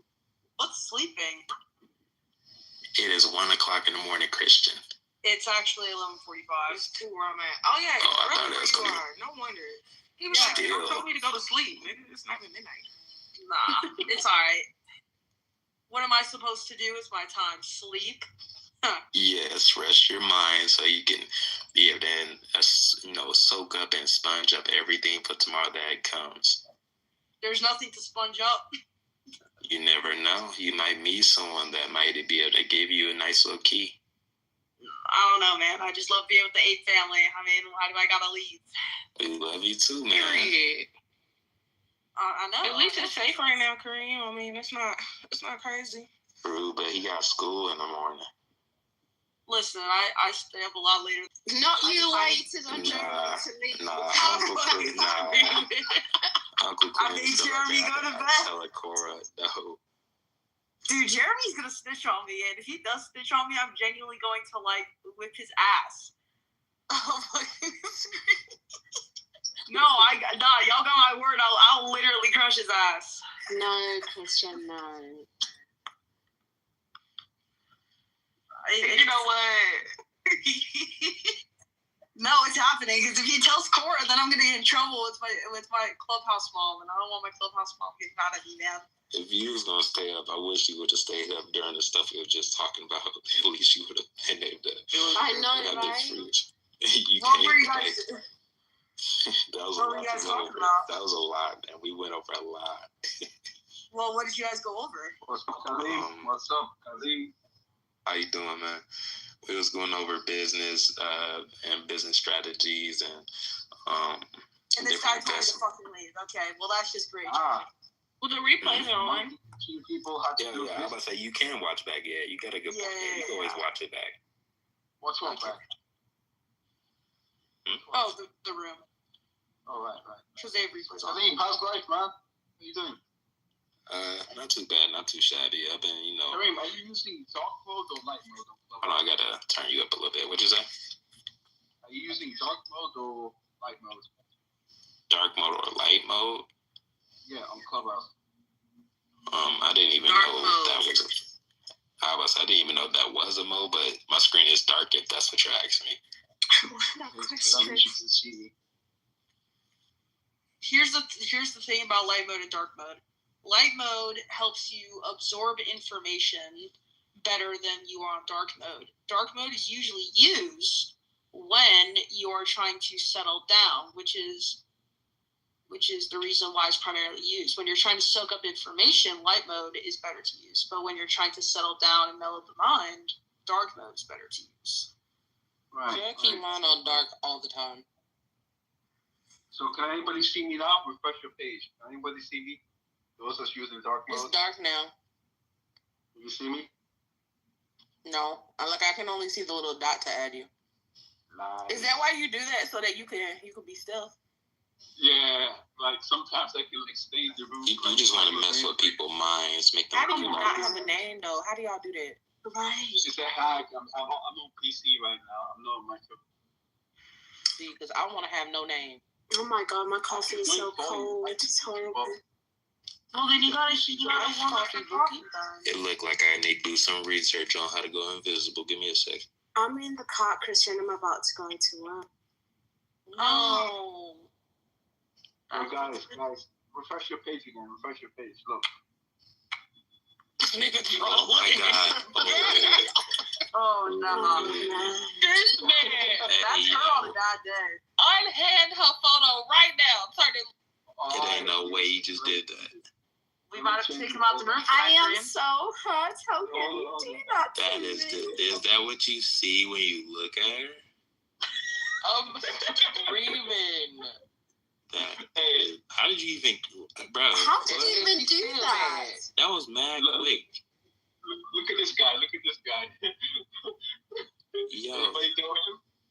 Nigga be trouble. You know what? I want to put my picture up just so you can do that with me. I want that. All right, go ahead, Kareem. Let's do it. I want to see what Kareem looks like. Me too, Loki. Yeah, no one's gonna know what I look like, man. I want to see what my clubhouse uncle looks like. Loki. You want your clunkle?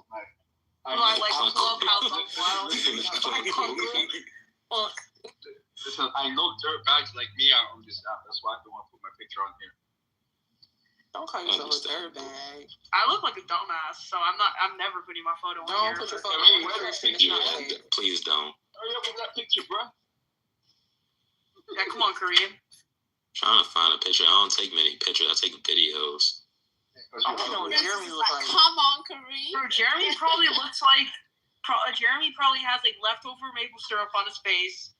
Fucking white shit. I don't know. Still got on a flannel. Like Tim Hortons beside him. I don't know, bro. I don't know. All I know by Canadians buy is maple syrup and Tim Hortons. That's all I know. Weed. Don't forget weed. Oh yeah, I forgot about that. Oh my bad. I forget you 14. He's probably a huge pawhead too. That's my bad, y'all. I could never smoke weed. How could you ever assume such a thing? He be getting high as shit. You sound like a stoner. And you know what? I was your age when I started smoking Christian does not Sound like a stoner. Sound like a stoner. Right. I've never smoked weed in my life. I've never done anything. Yes, you do. Stop lying. Yes, you do. I put it on my life right now. I could drop dead if I'm lying. Hey, Oh my god. Wait. Why did that remind me of that video? Y'all seen that video of Kevin Gates where he was like, I've seen it. He was like, kill my kids dead right now if I'm lying. And dude was like, don't say that. He was like, nah, kill him now today. That's crazy. Why would you say? Kareem, where that picture at, man? Yeah, come on, Kareem. Give me a second. I'm looking Look at for him. He's trying to find the best one. Man, though, for real. He's trying to impress you, princess. He's trying to impress you. Presentation is everything. Christian and Princess, show your pictures, man. I'm not showing my photo.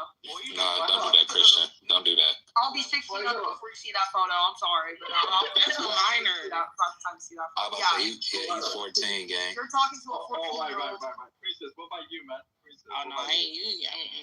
I don't like strangers screenshot my picture. Yeah, stranger danger, bro. Come on. Right. Cause then you gonna go in another room, you gonna be like, y'all see this picture of somebody else screenshot? Fuck that. Right. You know what? I'm just gonna go get a whole picture. I'm not even gonna try to go these news. I can't. Does anybody know this Look guy? at you trying to pick one. Just pick one. Look at Kareem. He's like, you gotta be the right picture. Yeah, I'm fucking decisive. You gotta be the right lighting. For real though. You know what I'm saying? Anybody know this guy? Refresh your page. Oh my God! No one wants to see those pictures, Mister. Anybody know him? Bro, why does Bryce sound Aussie? Is it just me, or does she sound Aussie to me? I don't know. You know what? I'm just do. What does that mean, Aussie? Like Australian. Yeah. No. Who's Australian? No. I put up 3 pictures in a row. Okay, bro. Come on, hurry up. All right, Yeah, you're taking a long time for you. Come on, man. My bad. I got a long ass gathering. I ain't gonna hold you. Beautiful black face, man. I got like a lot of motivational posts. I got like a lot of Literally motivational said, shit show on my me phone. your black face. I'm crying. What He's is obsessed wrong with black with people. you? He be Yeah, he's beating a up racist. You don't remember him, Princess. This Or is he's the just guy. really into black dudes. I don't know. This is the guy who was singing.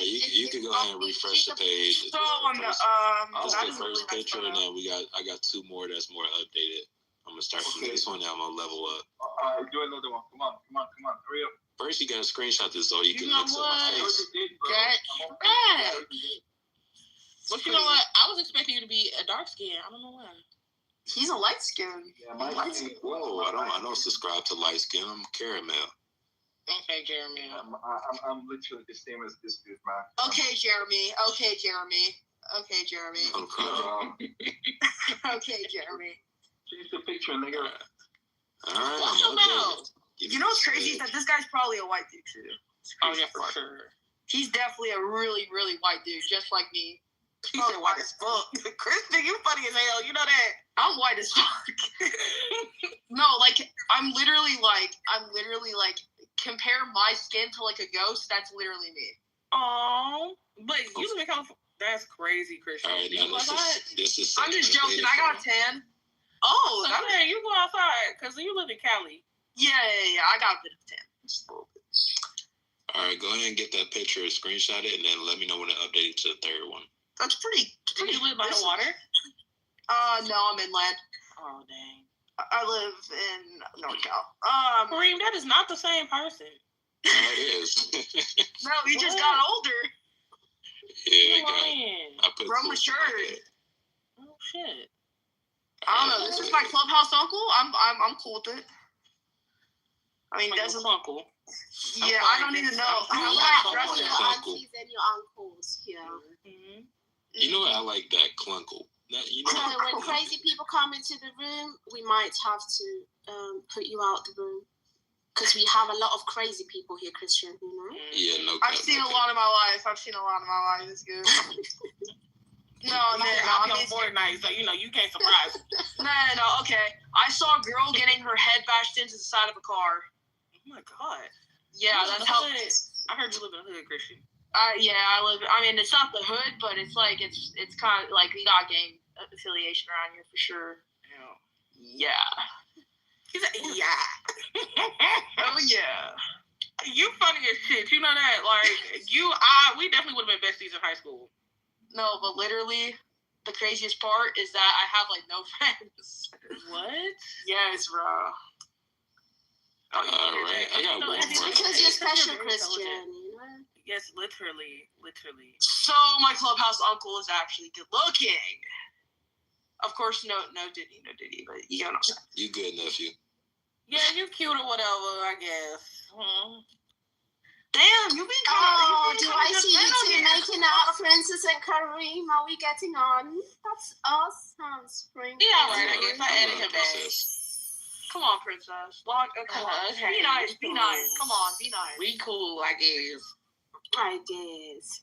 I guess. No, she said I guess.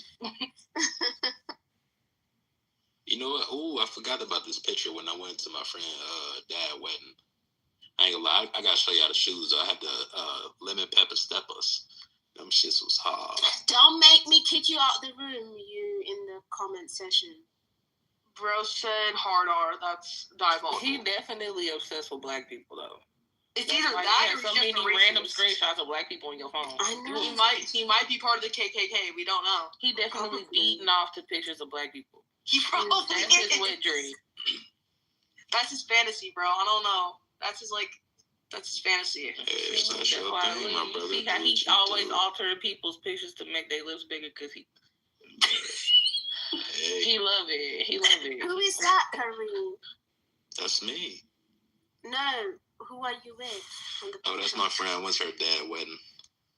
Ah, okay, because you guys are matching. Oh, y'all matching? Yes. Yes, sir. You know I had the lemon pepper steppers on.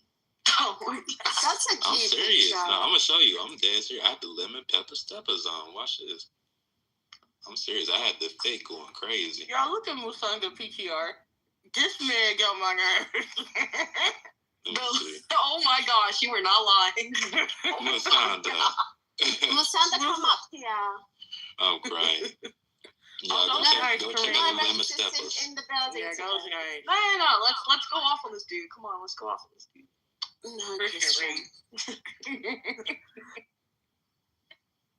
I should be asleep. It's crazy. Nah. It's 2 a.m. I gotta work in the morning. So what grade did you get, Princess, for your presentation? Well, it wasn't 4th grade. It was just like so I could get my last. It's like the last step in my scholar program of our undergraduate thing, and I needed to present so I can get my check. My last payment. So I got $2,800 the summer I started the program, and then $2,800 when I finished my presentation. So what are you gonna do with that money? Since we've been talking about assets, right? Bad credit, good credit, I wasn't even listening when y'all was talking about the finances. Oh wow. I know, right? I need to start saving money because I'm about to graduate, but also it just kind of depends because I also have this new car that's very expensive. So if I get it before Christmas, I will use it responsibly. If I get it after Christmas, I'm not. Do you have crypto, Princess? Nope. How about buying one? See? What, a Bitcoin? I mean, I think that's very expensive, but you can have some shares, or you can buy Cardano or Ethereum, for instance. Fuck it. Oh yeah. I don't know. It's very much given. Listen, I'm an old-fashioned type of girly. Okay, I'm under 30. But very much so, love to be as much as I can be off the grid. I'm not off the grid, but like I don't know. I just don't know how I feel about Do you know what? Do you know what I think where that is going? Do you remember back in the day, like 10 years ago, how you could like buy a house for maybe even 80,000, which was very cheap, right? Mm-hmm. So now when you look back, you're like, oh, why did you not get this? You know, maybe you might ask your mom, why did you not buy this and that? So in that same time frame, our daughters are going to be asking us, so why did you not buy it when it was at this price? You know, because that's the future. You guys want to talk about housing? We can talk about housing. You know, the housing market is ass right now. No.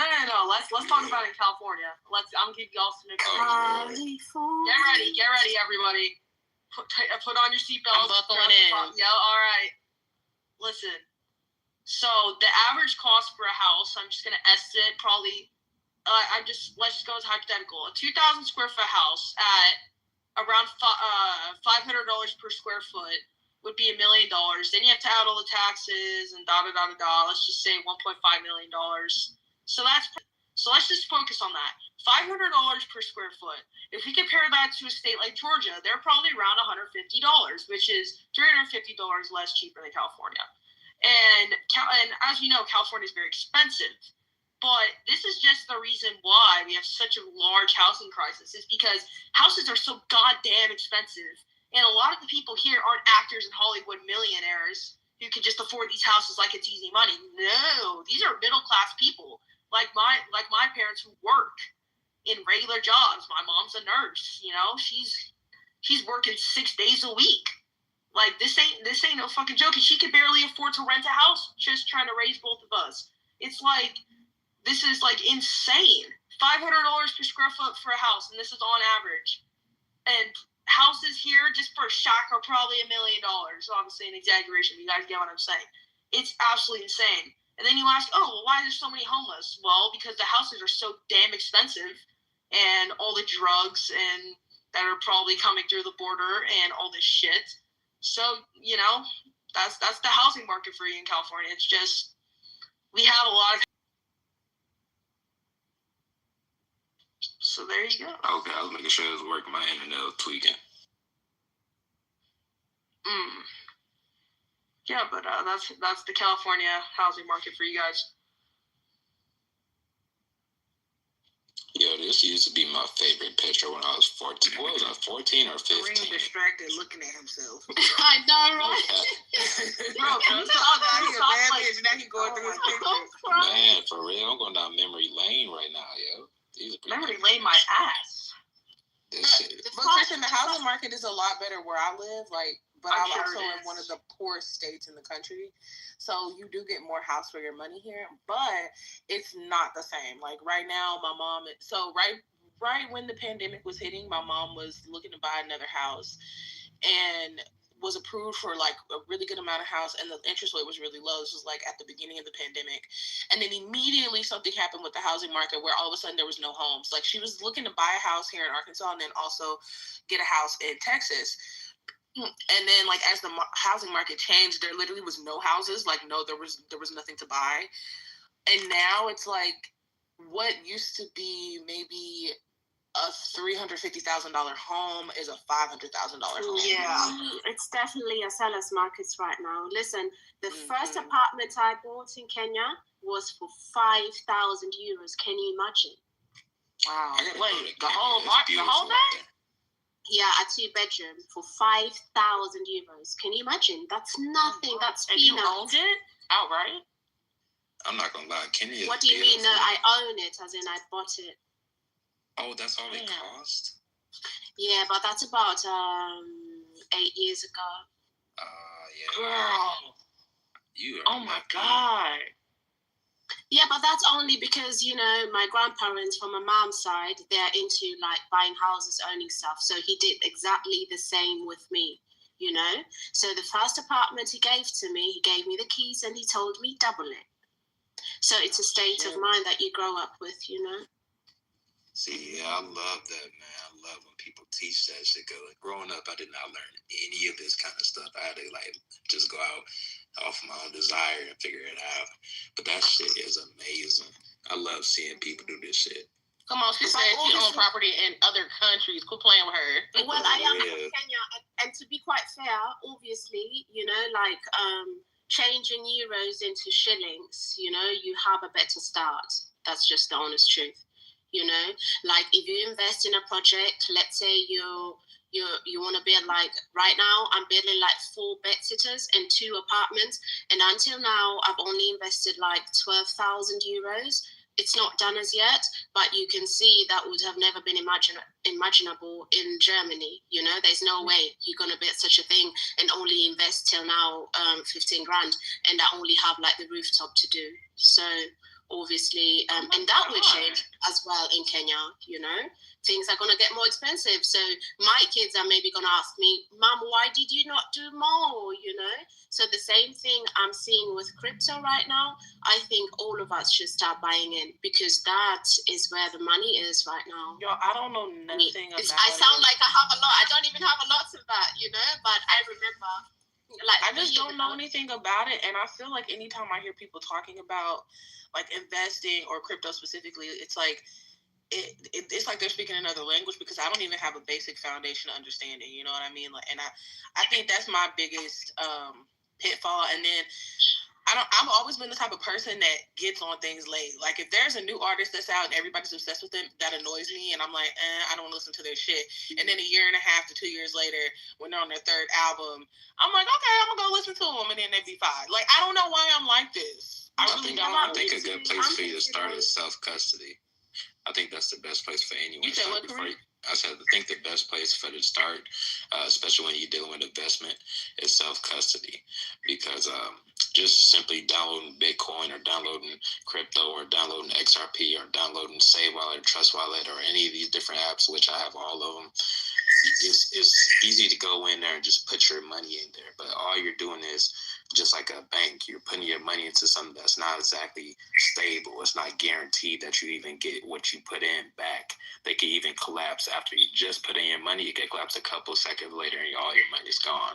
So you need to have self-custody over your money, and only you should have the keys to your money, because when you go on Bitcoin and put money in, they have just as much access to your money as you do. And it's technically not your money anymore once you put it in there. So you need to have self-custody and understand how to Yeah, just look up the video on YouTube. That's what I've been doing. Look up a video. So, cause Jeremy, the one that told me about it, I just looked up on YouTube. I've been doing a little research and watching videos and shit. That shit helped me immensely. I wonder how much Jeremy got. I feel like he needs to adopt me as his clubhouse daughter. That's Yeah. I need my daughter. I'll tell him again. I want him to do like a room because even I only understand like the basics, and I always play very safe. You know, I don't just put money in there. I put money that I play with. You know, because I do believe in the principle. Instead of just leaving money in the bank, you might as well put it where it's working. You know, even if it's only like 50 euros you get out of it. You know, or like when you buy shares for your kids, even if you only get like 10 euros a day, that's fine, you know.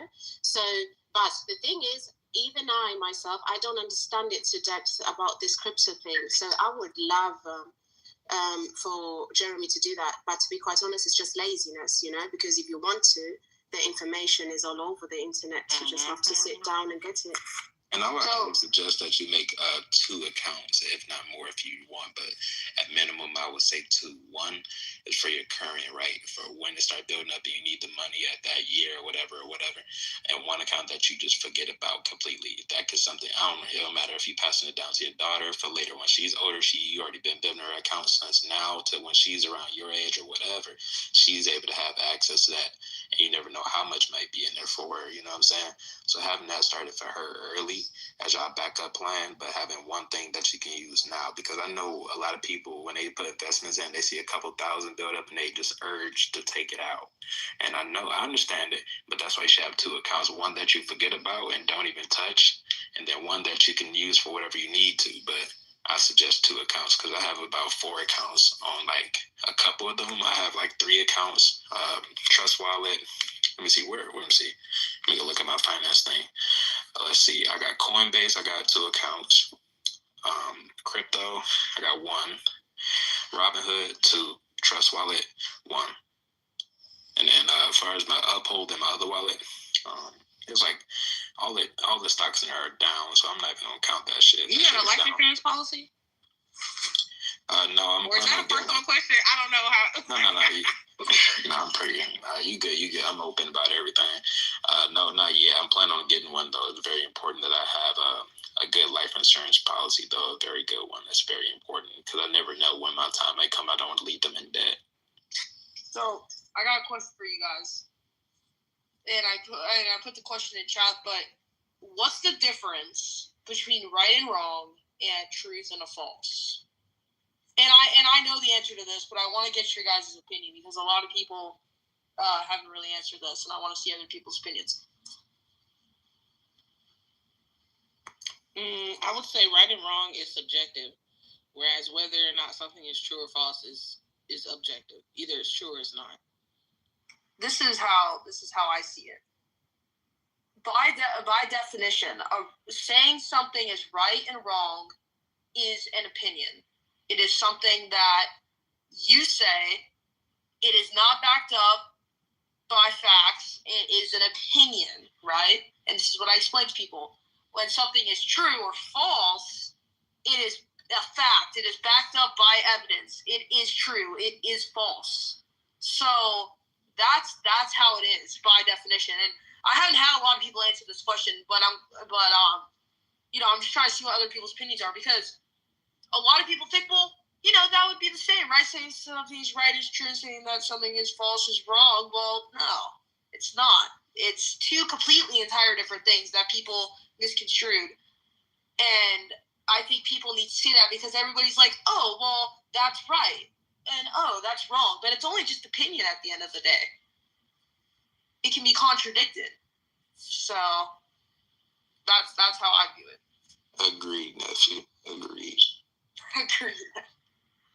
Yeah, I was gonna say it reminds me of like the conversation of murder, right? Whether or not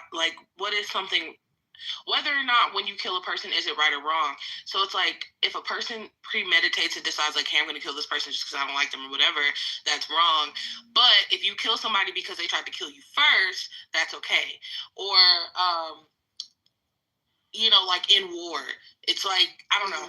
So I think that's a very just high thinking type of question. Yeah. Because it really tackles like morality. But that's subjective as well. I mean, you killed someone out of defense, but that doesn't mean it's right? You just had to do what you had to do. But it doesn't change the fact that a life was lost. Well, I mean, this is how I see it. So when somebody, okay, let's go off between the difference of killing and murdering, right? And I'll use a Bible reference as an example.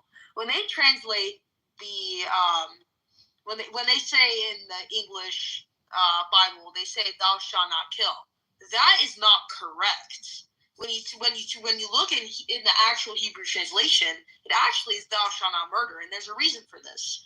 Murdering someone is with murdering someone is with intent. You're doing it on purpose for a reason. When you kill somebody, it is in defense. It is non-intentional due to the circumstance at hand.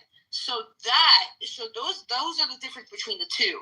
Now, killing somebody is okay because it is in defense of your life or somebody else's. But murdering someone with intent, without a reason to, is wrong. Is how I see it. I can for the most part, I could fully agree to that. That's actually facts. Nothing wrong. What you said was wrong. The only thing I would say about it is the exceptions that come with the murdering, because in certain cases, which it doesn't make it right, but this is another point of view, is some people, for example, let's put it like this, if I knew that someone was going to hurt someone or something like that, and I knew I can get to them first, where I can attempt to go kill them first before they go do whatever I knew they was going to go do, then I will find that acceptable. It just as if I knew someone's on the way, I'm already intending to kill them if they come. And I might do it, and there'll still be defense, but I already pre-thought it's premeditated. Yeah. Okay. I guess I can see that. But that's kind of how I see it, though. And it's like when they this is kind of what I'm bringing up, though. When people say something is right or wrong, or the difference between killing and murdering, you know what I'm saying? So there's these differences that people misconstrued, and it's "thou shalt not murder" in Hebrew, not "thou shalt not kill," because kill and murder are two different things. All right, I'm out work, guys. Have a nice one. Bye, bye. Have a good night. Have a good day. Have a good day at work. Have a good day at Christian, work. where was all this when we was doing the raid? When I was testing you to see what you knew about religion, where was this? Oh, Christian? Yeah, when we first met him, like we was initiating him and making sure he can handle being in our rooms because he wants, like, we was gonna bring him. Y'all call initiate. Y'all be hazing motherfuckers. I swear, because like the day he came, we was doing a raid, and he went, like, we went ahead and gave him an 8, and we was like, all right, come on, you coming with us, but we need to see, can you handle your stuff, and what kind of room should we go into? We were thinking chillism, but we was like, nah, they gonna eat him up. So I don't know, like, you could you're not this when I first met you. When I first met you, I didn't feel like you knew a lot, but now it's like, where the fuck did that old Christian go? Was he a fucking... Were you just deceiving me? You're just planting to see. Let me see how intelligent these people are before I show them just how intelligent I am. Like, what's going on? Well,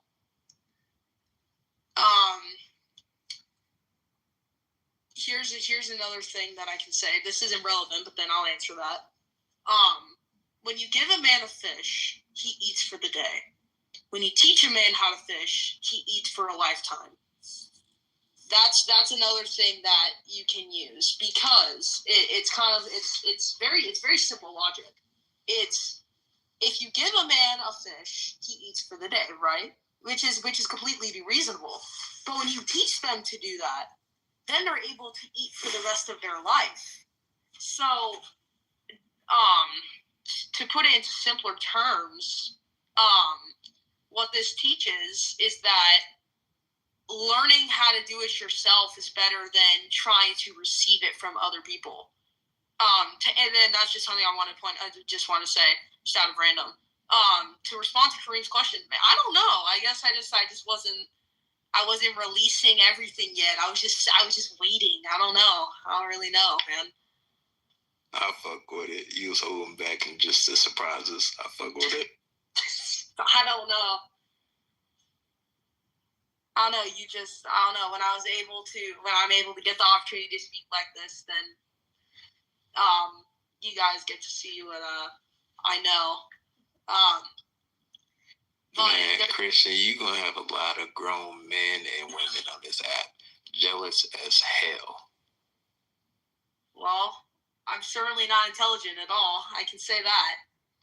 And all right, Mr. Humble. Well, no, I'm not being humble. I'm not being humble, and I'm going to explain why. There's so many things that I don't know. I've only been on this planet for 14 years, okay? That's not a long time. I don't know a single fucking thing.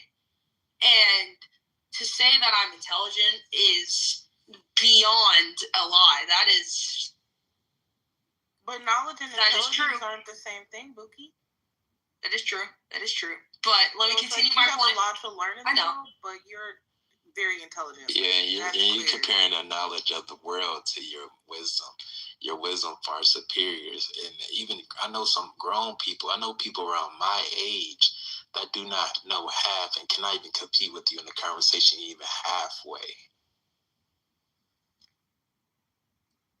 Yeah, but there's still a lot of things that I don't know, and there's a lot of things that I might be completely wrong in. And to say that I'm intelligent isn't something you can say until I'm able to explain those topics that I have no experience in. Because knowledge or intelligence is vast. There's no actual end.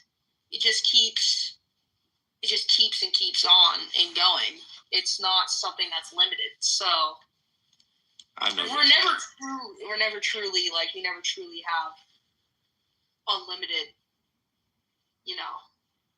It's no limit to learning. It's always gonna be something more to learn. It's always gonna be things we will never even live long enough to gain it all.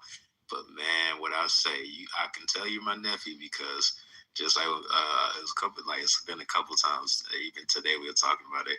Like, just when people ask me, "Are you a good man?" I'm like, "No."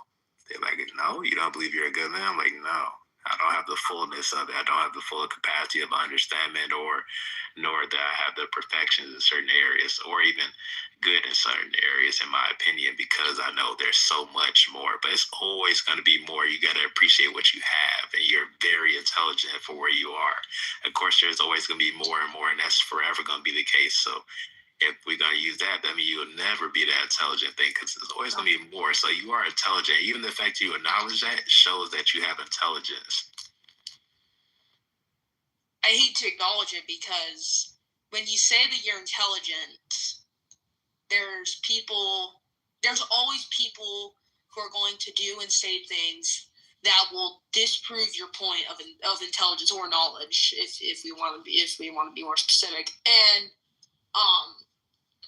I'm not at all as smart as people in this room, like you or Prince or anybody, because I just don't know anything there is to life yet. I don't know a single thing, and when I do eventually, then maybe I could make the argument that I am. But until then, I'm not. Let me tell you something that you probably don't know. There has been some things you said while you've been in this room that I did not know. It's something is that you are greater in strengths than even I, right? I've been around a little bit longer, and yet you have already surpassed me in certain areas. Now, you may not have overall in different fields, maybe, because you have yet to live long enough to do so, but you may not surpass me in every area, but there are some areas that you speak on that you are far superior than me. Well, let's talk about religion for a second. I like to make the argument that science contradicts the Bible, and this is why. In Genesis, there's a lot of scientific facts or just scientific theories that disprove the Bible. So, for example, in Genesis, it states, I don't know where in Genesis, you would have to tell me, but it's the evolutionary process would disprove how in the Bible how man was created. So how man was created in the Bible was that God.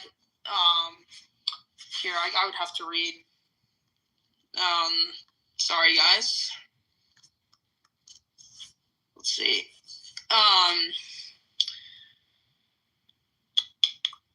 Yeah. God created man by forming him from the dust of the ground and then breathing life into him. That's how it states that man was created in the Bible. Now, if we go off evolutionary process, that wouldn't exactly be the case.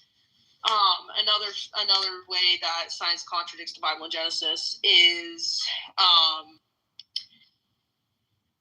what is it? I'm trying to think. How the world was created.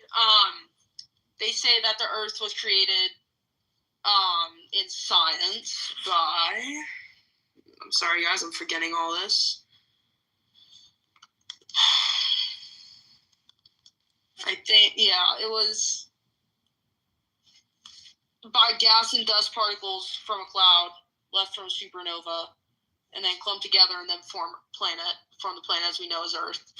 And in the Bible, it just states that God literally just created the earth. He was, he's the creator. He's, God. So there's ways that science kind of contradicts the Bible in certain cases. And that's the argument that I like to make. And a lot of people seem to disagree. So I just want to get your guys' standpoint on it. See what you guys think.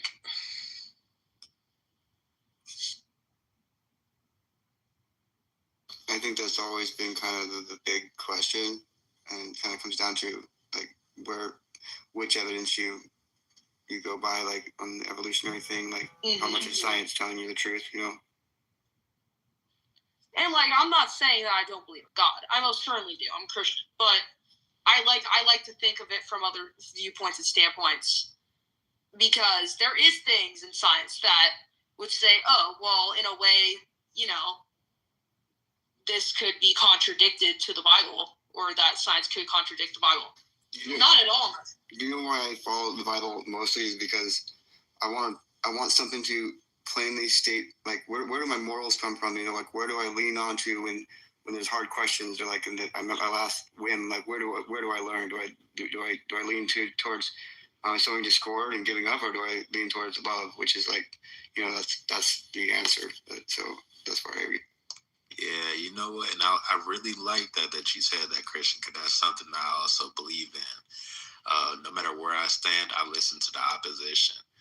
No matter where they come from or which stance they at, I learn about them, because it's a little bit of truth to everything.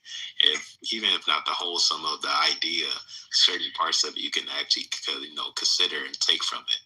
And when it comes to the Bible, right? In the beginning, God created the heaven and the earth. And the earth was without form and void, and darkness was upon the face of the deep, and the Spirit of God moved upon the face of the waters. And when we mention that, it doesn't specify how he did it or how did it become. It just is. So, that is a very interesting point. And a lot of people point out a lot of different things they consider contradictions throughout the Bible.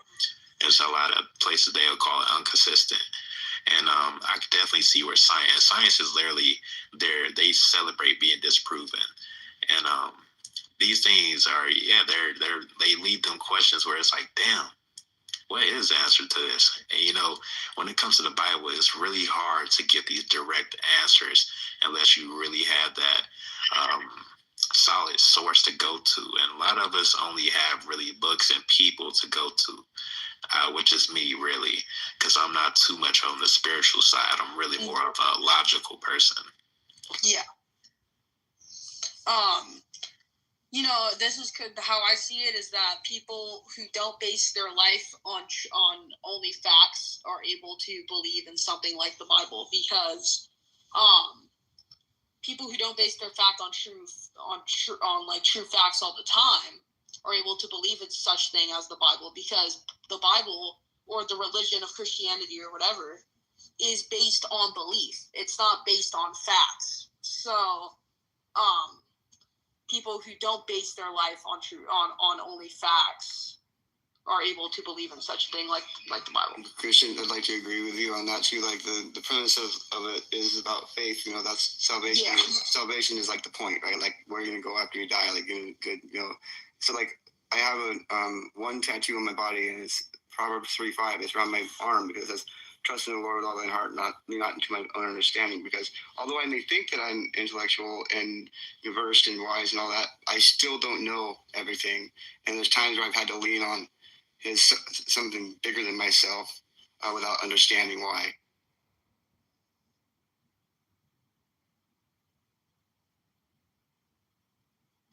Yeah, that's a good explanation. And I think that a lot of the examples of contradictions, I feel like they go throughout the Bible, but I think Genesis gives a lot of good examples of it, just because it's literally like Genesis is how man and earth was created. And if you compare that to the things that science says about it, then there's a lot of contradictions that flow through.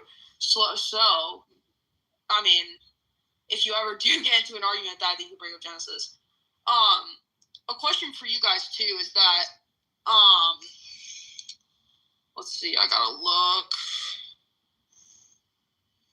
Remember, like there's the New Testament, and then there's the Old Testament, or the Old Testament. Yeah. It's like before and after Christ, so things were like different. Yeah. I just found it. So in John chapter 10 verse 30, it says, I and the Father are one. So Jesus is basically claiming to be God in the Bible. And depending if you follow Christianity or Catholicism, I don't know if I pronounced it right, then that's where it kind of clashes, because in Christianity, they believe that Jesus is the Son of God, and then I think in Catholicism, it's kind of both in a sense. I think if I check correctly. I think the biggest difference in the Catholicism and like other like non-denominational Christians is that with like Christianity, you can have a personal relationship with Christ, and it talks about the Trinity. Like there's the Holy Spirit, which is a conscience, and then there's Jesus who like intercedes for you and talks to because you can't really speak God language. And in Catholicism, you have to pray to the preacher has to pray to God for you, and it's like that's not how it goes. You don't pay penance for your sin. Christ has already died and washed that, so it's contradictory to the whole message that Jesus died for our sins. If we're gonna have to, confess to a man and then do like something penance for something you've done, it's about forgiveness in yourself. Yeah, for sure. I don't know. The Bible is it's a very important.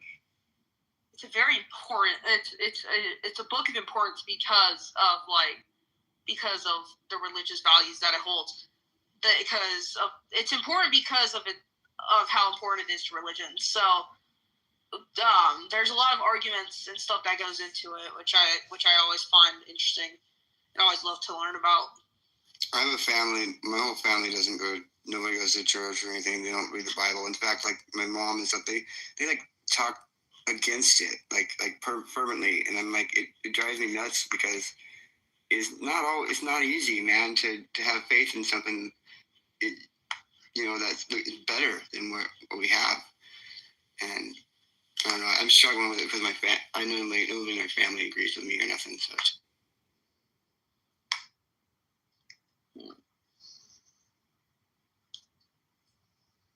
Yeah. I feel like there's kind of like a variety of people who are religious, and it kind of goes like this. There's the people who believe in God but just aren't in like constant contact. So like they don't go to church, they don't read the Bible, they don't pray to him daily. All those things, right? And then there's like the diehard religious people who kind of are like, they always read the Bible, very, very like spiritual people, always go to church every Sunday. I feel like there's like those different. There's like a different variety. There's a third group too. There's a group that follows God and understands the Bible, but are alienated from their church due to some human doctrine. Like you don't get alienated from the church because of God, right? So it's like there's those that have been like shunned and like they still search for God, and they're the ones that are most empowered, I think. Yo, this dude really came back with a female on his thing. You just run around doing that? And where is mine? You never sent me my pictures, yo. I went through all that hard work to find photos. You ain't even give my picture, man. Disrespect. Disrespect. Yeah. Let's discuss Jeremy for a second. Inspire, you might not know who Jeremy is, but he's part of the Talking Apes group, and he was in here earlier. But for Kareem and Princess, and who were here before, did he actually go to bed because of me? Like, that's actually diabolical. No, it wasn't because of you. No, because literally he texted me and he's like, well, if you're not gonna go to bed, then I will. And then he just stops talking. I don't know. Oh, he knew you was up, huh? I don't know. It's like he gives old vibes, but he's not old. I don't even know how to explain it. It's like so weird. It's like he's old, but not old. Young spirit, old body. Yeah, literally. Oh, there you go. He did use it, Kareem. Type shit, but you did the wrong one. Once if you get the other one, you can barely even see that. Hold on. Yeah. Bro, look at that picture, man. He looks so fucking fat. Wow, so funny, man. So funny. Shut the fuck up, you nigger. Well, that's just cool. That's great. Can't let you talk to the nephew like that. Yeah. Good job, Curry.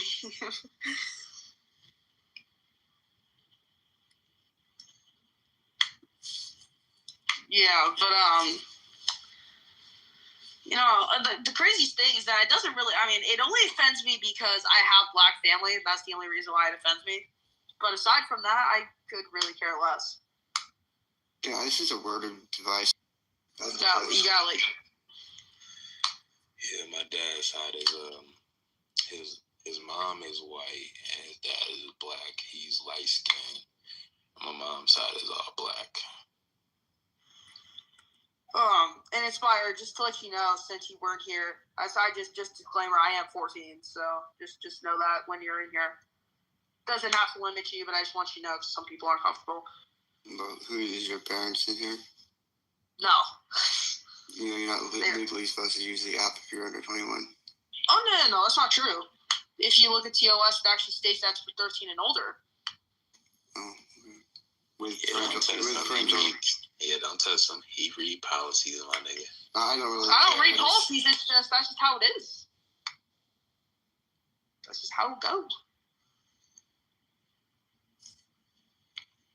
Princess, you didn't fall asleep on us? No, I'm over here scrolling on Instagram. Oh. She don't give a fuck about that. She just She's like, I get so distracted, and I literally have to Instagram. Like, I got so many accounts that I don't use any of them. Like, the closest the only social media I really use is Snapchat. I use Snapchat, and I'm on Facebook, but like, I can't do TikTok. I can't do really any social media. Like, I have every social media platform you could think of, but the only things I really use are like, I go on Facebook to check posts. That's about it. And Snapchat, that's the only thing I really communicate on, that I post a lot on. Other than that, nothing really. Unless I'm anticipating to talk to somebody on a certain platform, like on Instagram or some shit, I really don't go on there. Like, I download it back every blue moon. Kareem, you're going to have to defend me tomorrow, bro. Why was going to happen? Because Jeremy and Cora are about to get on me. You got to defend me. I don't know if I can. Yeah, you can. Come on, Kareem. I mean, I'm gonna do my best, but you gotta make the excuse that I was speaking words of wisdom. You know, I was just like. Yeah, but replays are on, man. She can hear you even plotting right now. It's only 12:30 where you at right now. Yeah, it's only 12:30 and ain't even that late. Oh yeah, I keep forgetting that Sunday. It's damn near 4:00 for me. At 3:36. You gotta go to 36. I gotta wake up at 7. Oh Lord. That's it'll be alright. It's because I fell asleep not long after I got home. So Now I'm up looking crazy. I don't know why I'm not asleep right now. I need to be, but I'm thinking about just go pour me up some wine, go sit up and watch some more videos on fucking That wine gonna put you right to sleep. Oh no! I'm gonna drink some Taylor. I'm gonna drink me some Taylor Port and I'll be fine. I thought you was gonna say you was gonna listen to Taylor Swift. Oh no! He's listening to the wise words of Christian. So he's obviously got to stay up for that. Period. Obviously.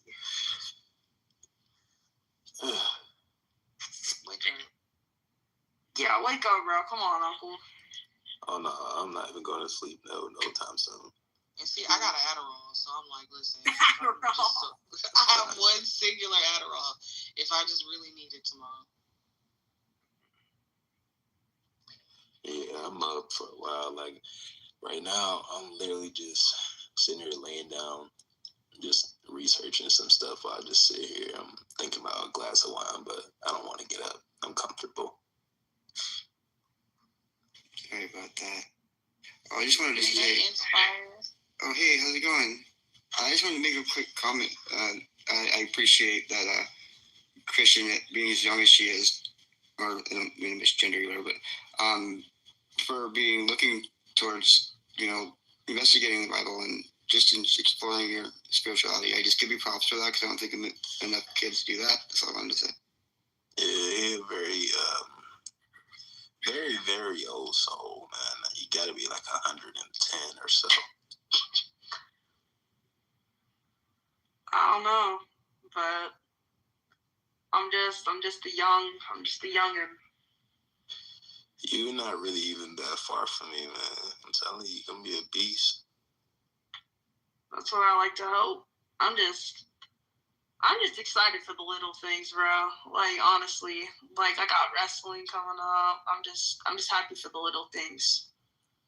I'm not even tripping about the big things yet. I'm still trying to worry about the little stuff while worrying about the bigger. That's good. Being an athlete, that's good. Yeah, for sure. And I'm a bit of a bigger guy, not like fat, but like I'm a big kid. I'm like almost 5'9", 160. So dude, that's a hard wrestling class. Damn. Yeah. All right, now nephew, don't step to me just cause you big as hell for your age. Don't mean I won't put you on your ass. I'd like to see you try, Kareem. I'd like to see you try. I ain't gonna try shit. That's what I thought. Stay in no place. Hey, check my PTR. What do y'all get when y'all see that?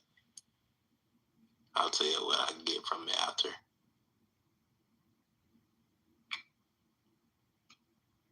I genuinely don't know. I just see like an animal attacking. Having faith that he's not a big goalie. Blind.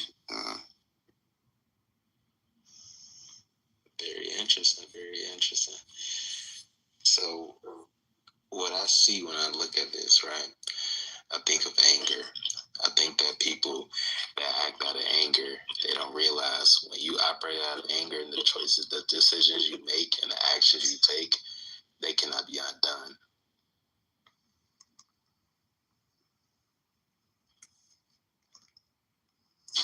Yeah, I thought it might have been a dove, but I don't think it's a dove. And I was like the symbolization of what a dove meant. So yeah, I don't think it's a dove. But that's interesting. I don't even know what that is. I think that's a pigeon. I don't even know. No, some type of bird. I don't know. It looks like either a hummingbird or a mockingbird. But I try to take the bait more. I don't know. That's why I was struggling to find the photos. I got so many motivational pictures and quotes and all that shit because on my Snapchat and everything else, I'm pretty much posting motivational stuff 24/7. I do physical coaching. Come on, Kareem. You're one of those people. You're just posting like motivation. Yeah, I'm a life coach and fitness coach.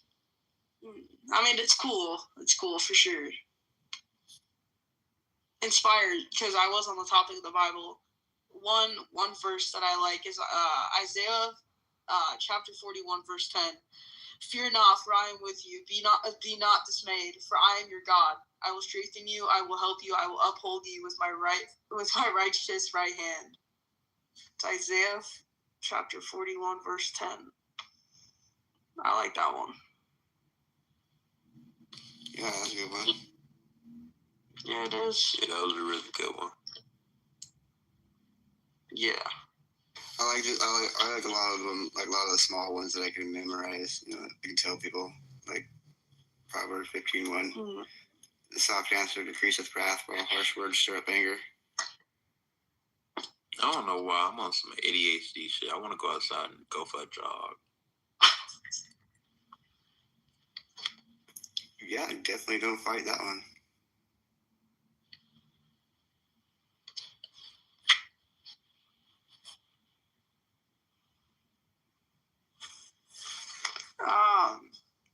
Thoughts on this? I just want people's thoughts on this. Luke chapter 6, verse 31.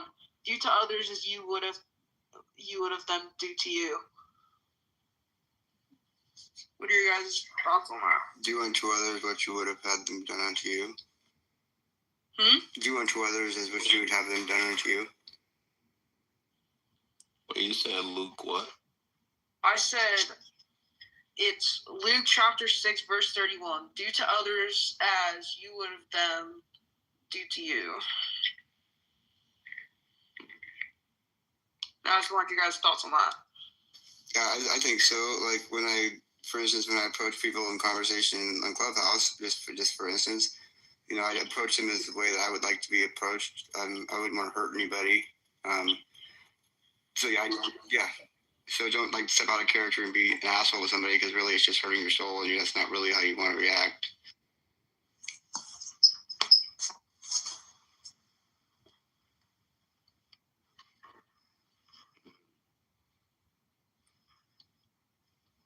I'm over here just I'm reading it over and over to see how I really feel about it. And as ye would that men should do to you, do ye also to them likewise. Are we still here? What's up, Cool C? How you doing, bro?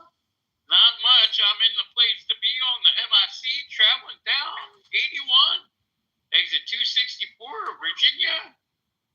Right now, got 180 more miles, 88 more miles to go, so I'm trying to stay awake. That's You what's got up. this, man. You just made me want to watch Rick and Morty. Why? I don't know. Rick and Morty. Oh, Yeah. I was gonna say, is Rick short for Richard? But I don't know if Rick's short for Richard.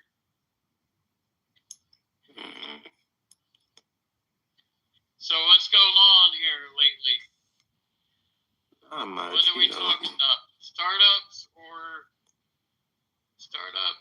university or both? What the fuck's that about? I forgot the titles up there. Yeah, this would probably end. I wanted to respond to Christian real quick on that. You know that Matthew, Mark, and Luke, John, they're all the same account. Different accounts of the same happening. So if you want one that is look at Matthew 7:12. Matthew 7:12. Why are we looking at that? Do to others whatever you would have them done to you. This is the law and the prophets. So you'll see similar quotes and stuff throughout those 4 books. Yeah. Hey, Christian, do you know why the one room kicked you out? Which room? The one you and I were in about a week and a half ago. Rogers? Yes. Because I'm a minor? Yeah. It makes clear sense to me. The adult conversation. Oh yeah, for sure. And whatever. That's probably I didn't know if you knew why. You definitely gotta read 31. Let me see. Yeah, you definitely gotta read from 31 through 34. For what? No, what are we talking about? The passage we was talking about. I was just reading it, and I I realized I got to read a little further than what I did. And and as ye would that men should do to you, do ye also to them likewise. 32. For if ye love them which love you, what thank have ye? For sinners also love those that love them. And if ye do good to them which do good to you, what thank have ye? For sinners also do even the same. And and if ye lend to them of whom ye hope to receive, what thank have ye? For sinners also lend to sinners to receive as much again. So what are we talking about? It's talking about giving without thought of return, the ultimate definition of love.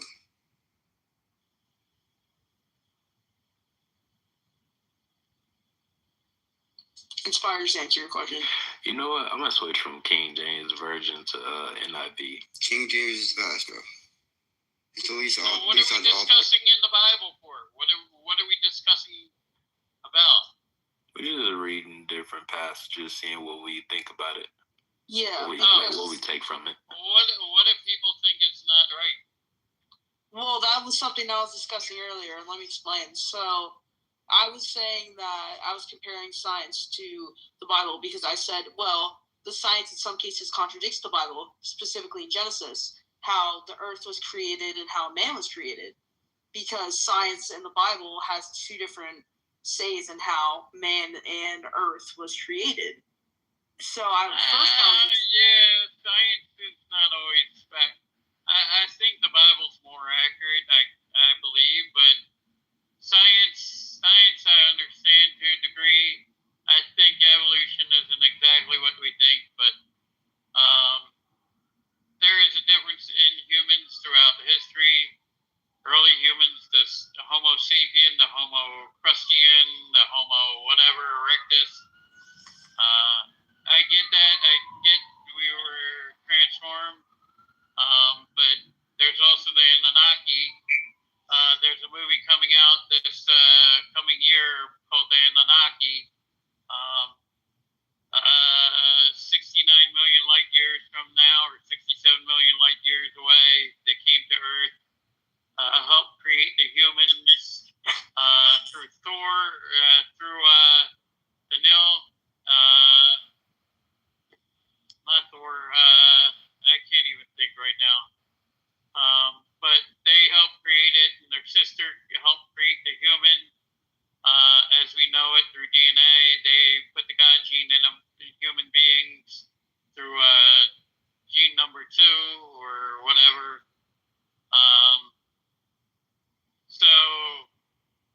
And they were part of the Garden of Eden, and the one brother was the one who tempted Eve, who then was known kind of Satan or the serpent. And basically, he was the one who tempted Eve. And then we became more knowledgeable than them. Potentially, we could outthink them, but we were helping them build the pyramids across the world in Egypt. They were able to build time travel between Egypt, South America, Japan, the pyramids off the coast of Japan, the Aztecs, all these pyramids that are around the world they helped create, including possibly the Great Wall of China with the Tartarians. So the Anunnaki used us to help get gold back to their planet because the enrichment of that through the tops of at least the pyramids, they could stargate through each pyramid and through the planets and time travel, and then eventually they had a battle here on Earth and on Mars. That's why the Sahara Desert is all sand, and you could find glass beads in there, glass in the Sahara Desert. Because the war between the Anunnakis, families, and leaving the planet and returning to home to come back here in 69 million light years, and all that stuff. pretty cool to see. Do you believe in evolution scientifically? Like we evolved? It's not possible. We did not come from animals. I believe there's no way we came from apes or any fish or anything like that. It does talk about the ribs and even the Anunnaki, and you talk about some of there's an African tribe that said people came down from the sky. Considering the Anunnaki, they still believe there are aliens or people that came down to Earth. There is a tribe over in Africa somewhere that still talk about that and have history of that, seeing ships arriving. And that's why there's actually potentially a ship right off Earth right now between here and the moon that is waiting in anticipation of the return of the Anunnaki and the human race becoming stronger and more godlike than them. That was why the Anunnaki kind of left, because we were getting smarter than them god-wise. And even Atlantis, I believe there is a lot of history, and there are different types of human beings through creation. And that's why the Anunnaki, supposedly, the sister, I forget her name, but she was the one giving birth or mated with the humans, and Adam, the rib from the earth. I believe that all kind of happened. The Anunnaki, I'm kind of just adding in there, but I believe they did come from the earth, and that's why I say when we die, I believe we're going to return to the earth. I don't know if there's a heaven or a hell. We talk about it because the biblical terms and the Emerald Tablets and the Dead Sea Scrolls and all this and the days of creation. I believe it is possible to speak it into existence, or God did. And the creation of the birds of the sky and the firmament. And I believe we're round, not flat. When people say we got a flat earth. But the Anunnaki, I don't 100% believe existed. I believe God did that. But we worship the Anunnaki as if they were gods on earth. And we knew the serpent tempted Eve. So there is that theory that one of the Enlil and then Enoch or something was the one who tempted Eve with one of the brothers tempted Eve with the fruit of the good of knowledge. And actually they say there's a place in America which is right in like Alabama or right in where Eden could have been in America. So the Garden of Eden could have actually been over here in America before the continents separated, because Noah and the Great Flood and the Titanic plate separating. That's why if you look at all the continents, they kind of would fit together in a big old landmass. And I believe with the big old landmass, everyone separated, especially after Noah. His children went out, and then the disciples went out and spread the word, and Tower of Babel and all that shit. So I believe that's how we got different cultures in different areas. Earlier, someone was saying we all came from black people, but what if it was actually from white people, and because of the sun in some of the areas, we got darker and darker and darker, and created melanin came from the white, because they want to say we came from them, but I don't know. It's one of those tough situations where we don't know the truth or what color was first, black or white. But there is a possibility white then could have been first, black could have been first, or there was a mix, and then the two kind of were together, and then that's how we got the Chinese, the Indian, the Koreans, because of the sun,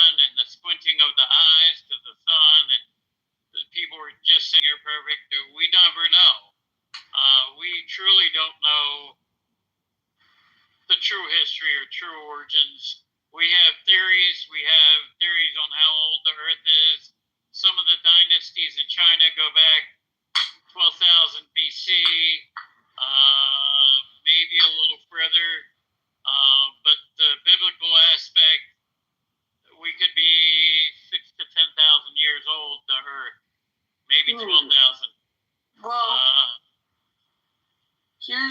so to stick back, so according to science, it states that the Earth is about 4.5 billion years old. And to go back to evolution, potentially, yeah. Yeah, potentially, yeah.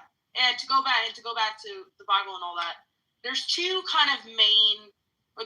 major ideas of how man started, which is evolution, and which Darwin said was false on his deathbed. And then creationalism, which is how the Bible explains how man was created. And but not only the Bible, the King James Bible, but you look at the Ethiopian, you look at the Dead Sea Scrolls, you look at the Torah, you kind of look at the Quran to a degree. I think the Quran says something about how creation was. The Ethiopian Bible. There are Bibles in temples in China and India. Like there's one church or one thing that has a lot of scrolls, one temple that has a lot of stuff that's unseen. Even the Roman Catholic Church or the church in where the Pope is has a lot of stuff, historical stuff that no one will ever see. And supposedly the Ark of the Covenant's there, maybe not. But the Anunnaki used to shoot stuff back to their planet through the pyramids and all that. They used to time travel through stargates from like Egypt to the South, the Americas and all that. So the pyramids. So I don't know. It's quite interesting that there's a movie coming out about the Anunnaki.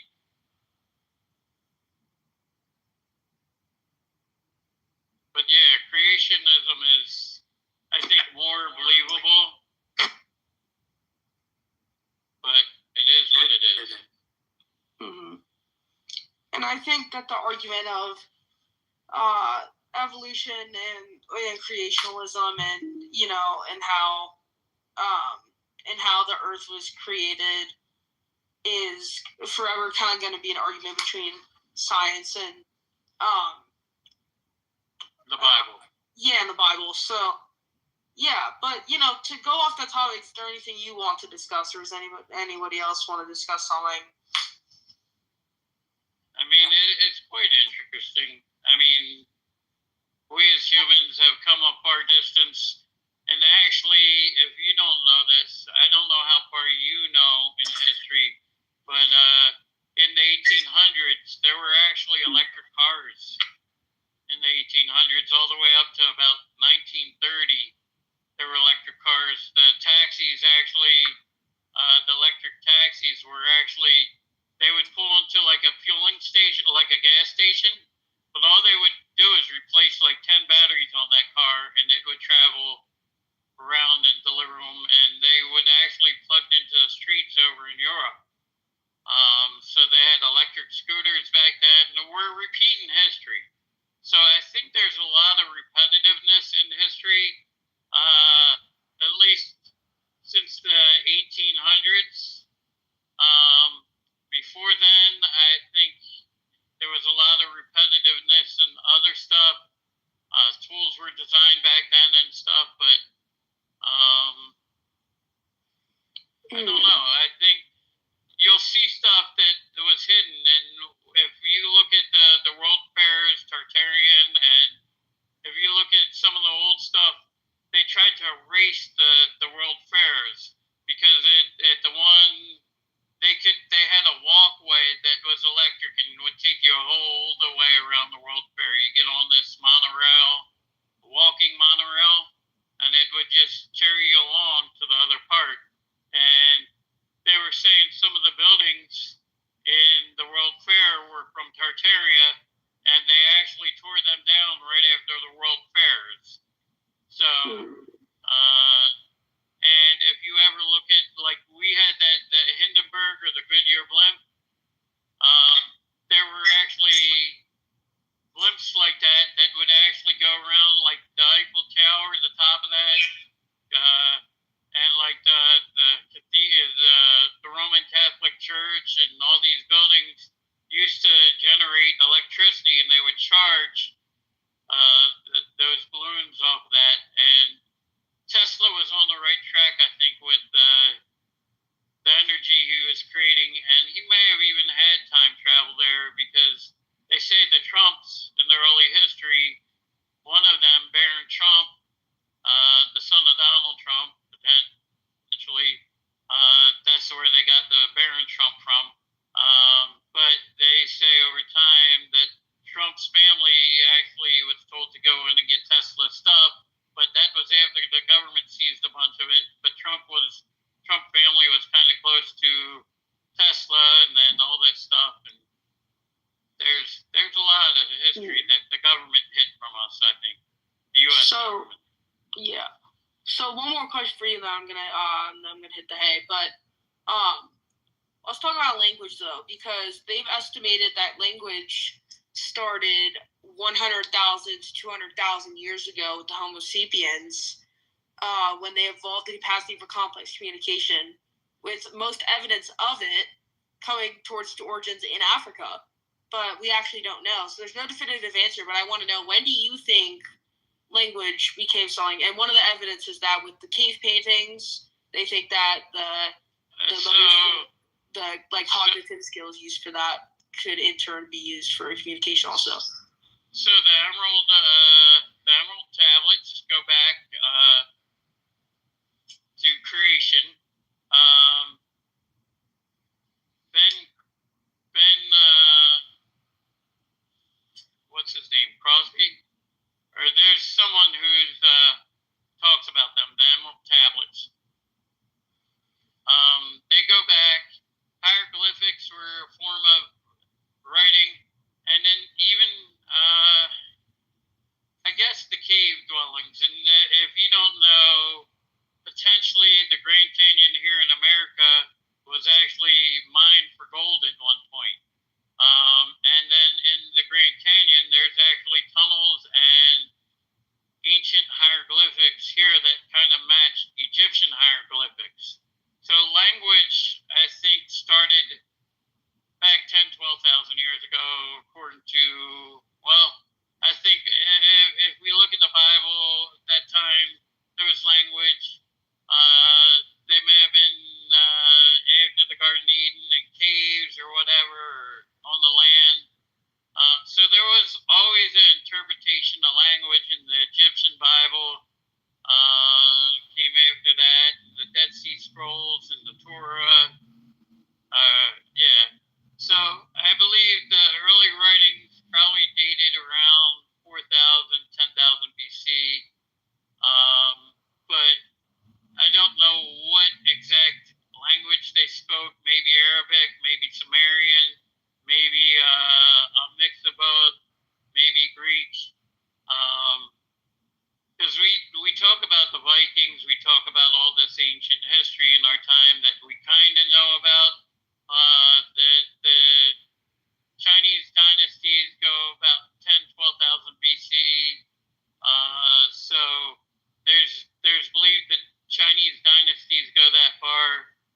They had the Chinese writings, however, whatever characters they were. So that's translation, and that I believe that's probably one of the oldest languages is Chinese, or the writing like Japan, or I want to call them not hieroglyphics, but I believe that's kind of one of the ancient ones. But the hieroglyphics, they say supposedly there were in some of the hieroglyphics looking like helicopters and planes and stuff like that, and ancient computers or time travel was predicted in the hieroglyphics.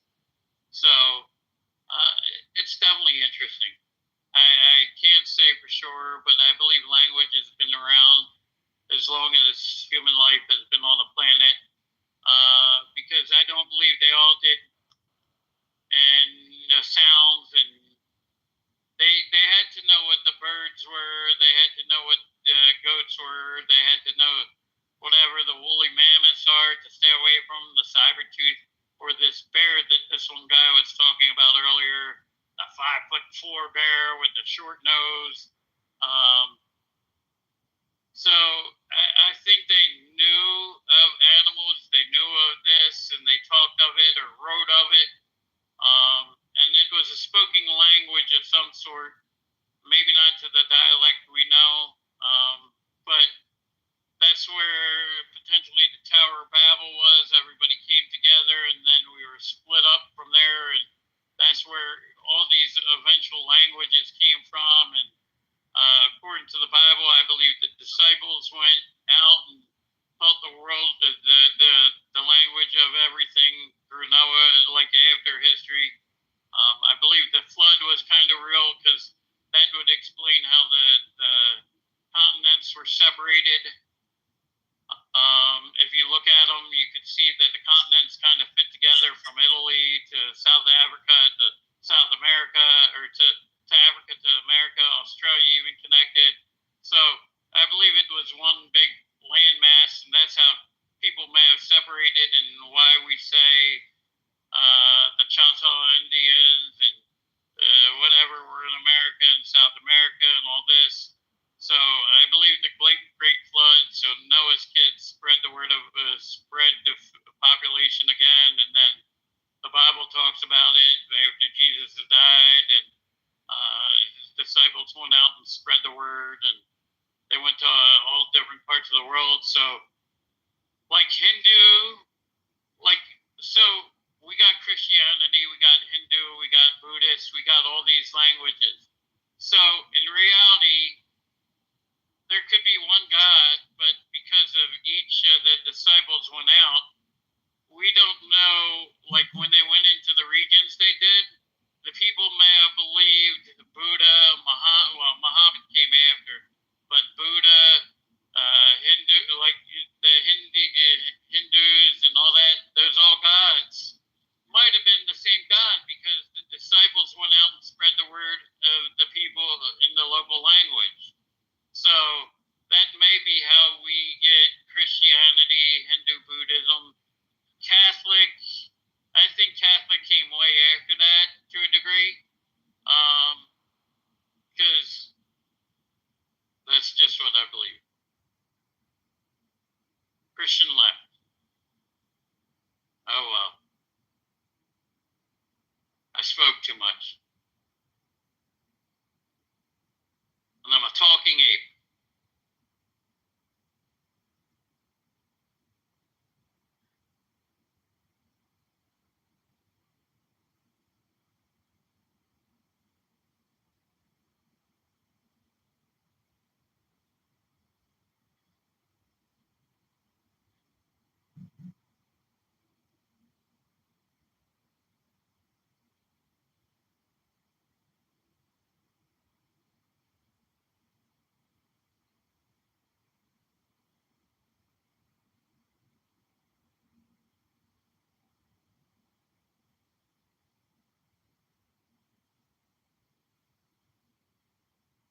Oh well.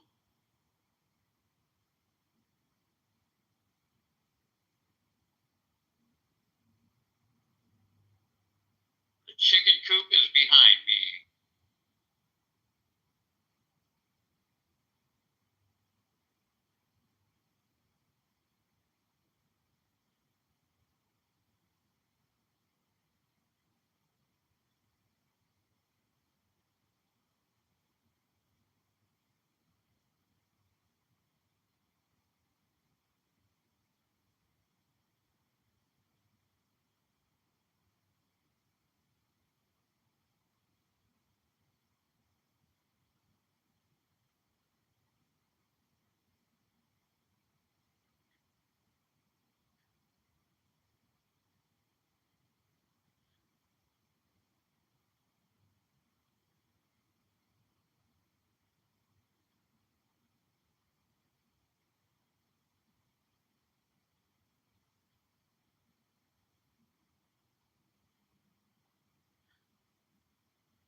Fucking AIDS is here to stay. Wake up the fucking hey.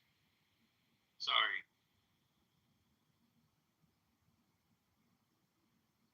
Talking AIDS here to stay.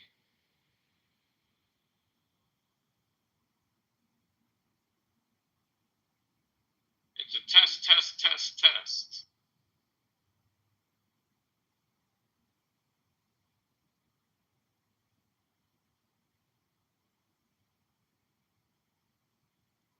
Adrian Dittman, what the fuck are you doing here?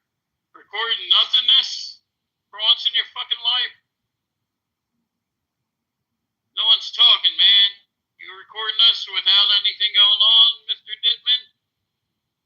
Illegally recording us? I guess there's nothing to really talk about this time of night, Adrian Dittman. It's amazing you come on here trying to record voices.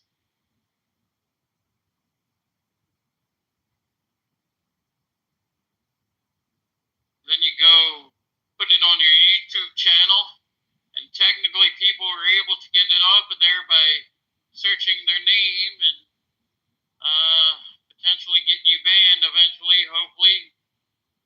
Mr. Adrian Dittman.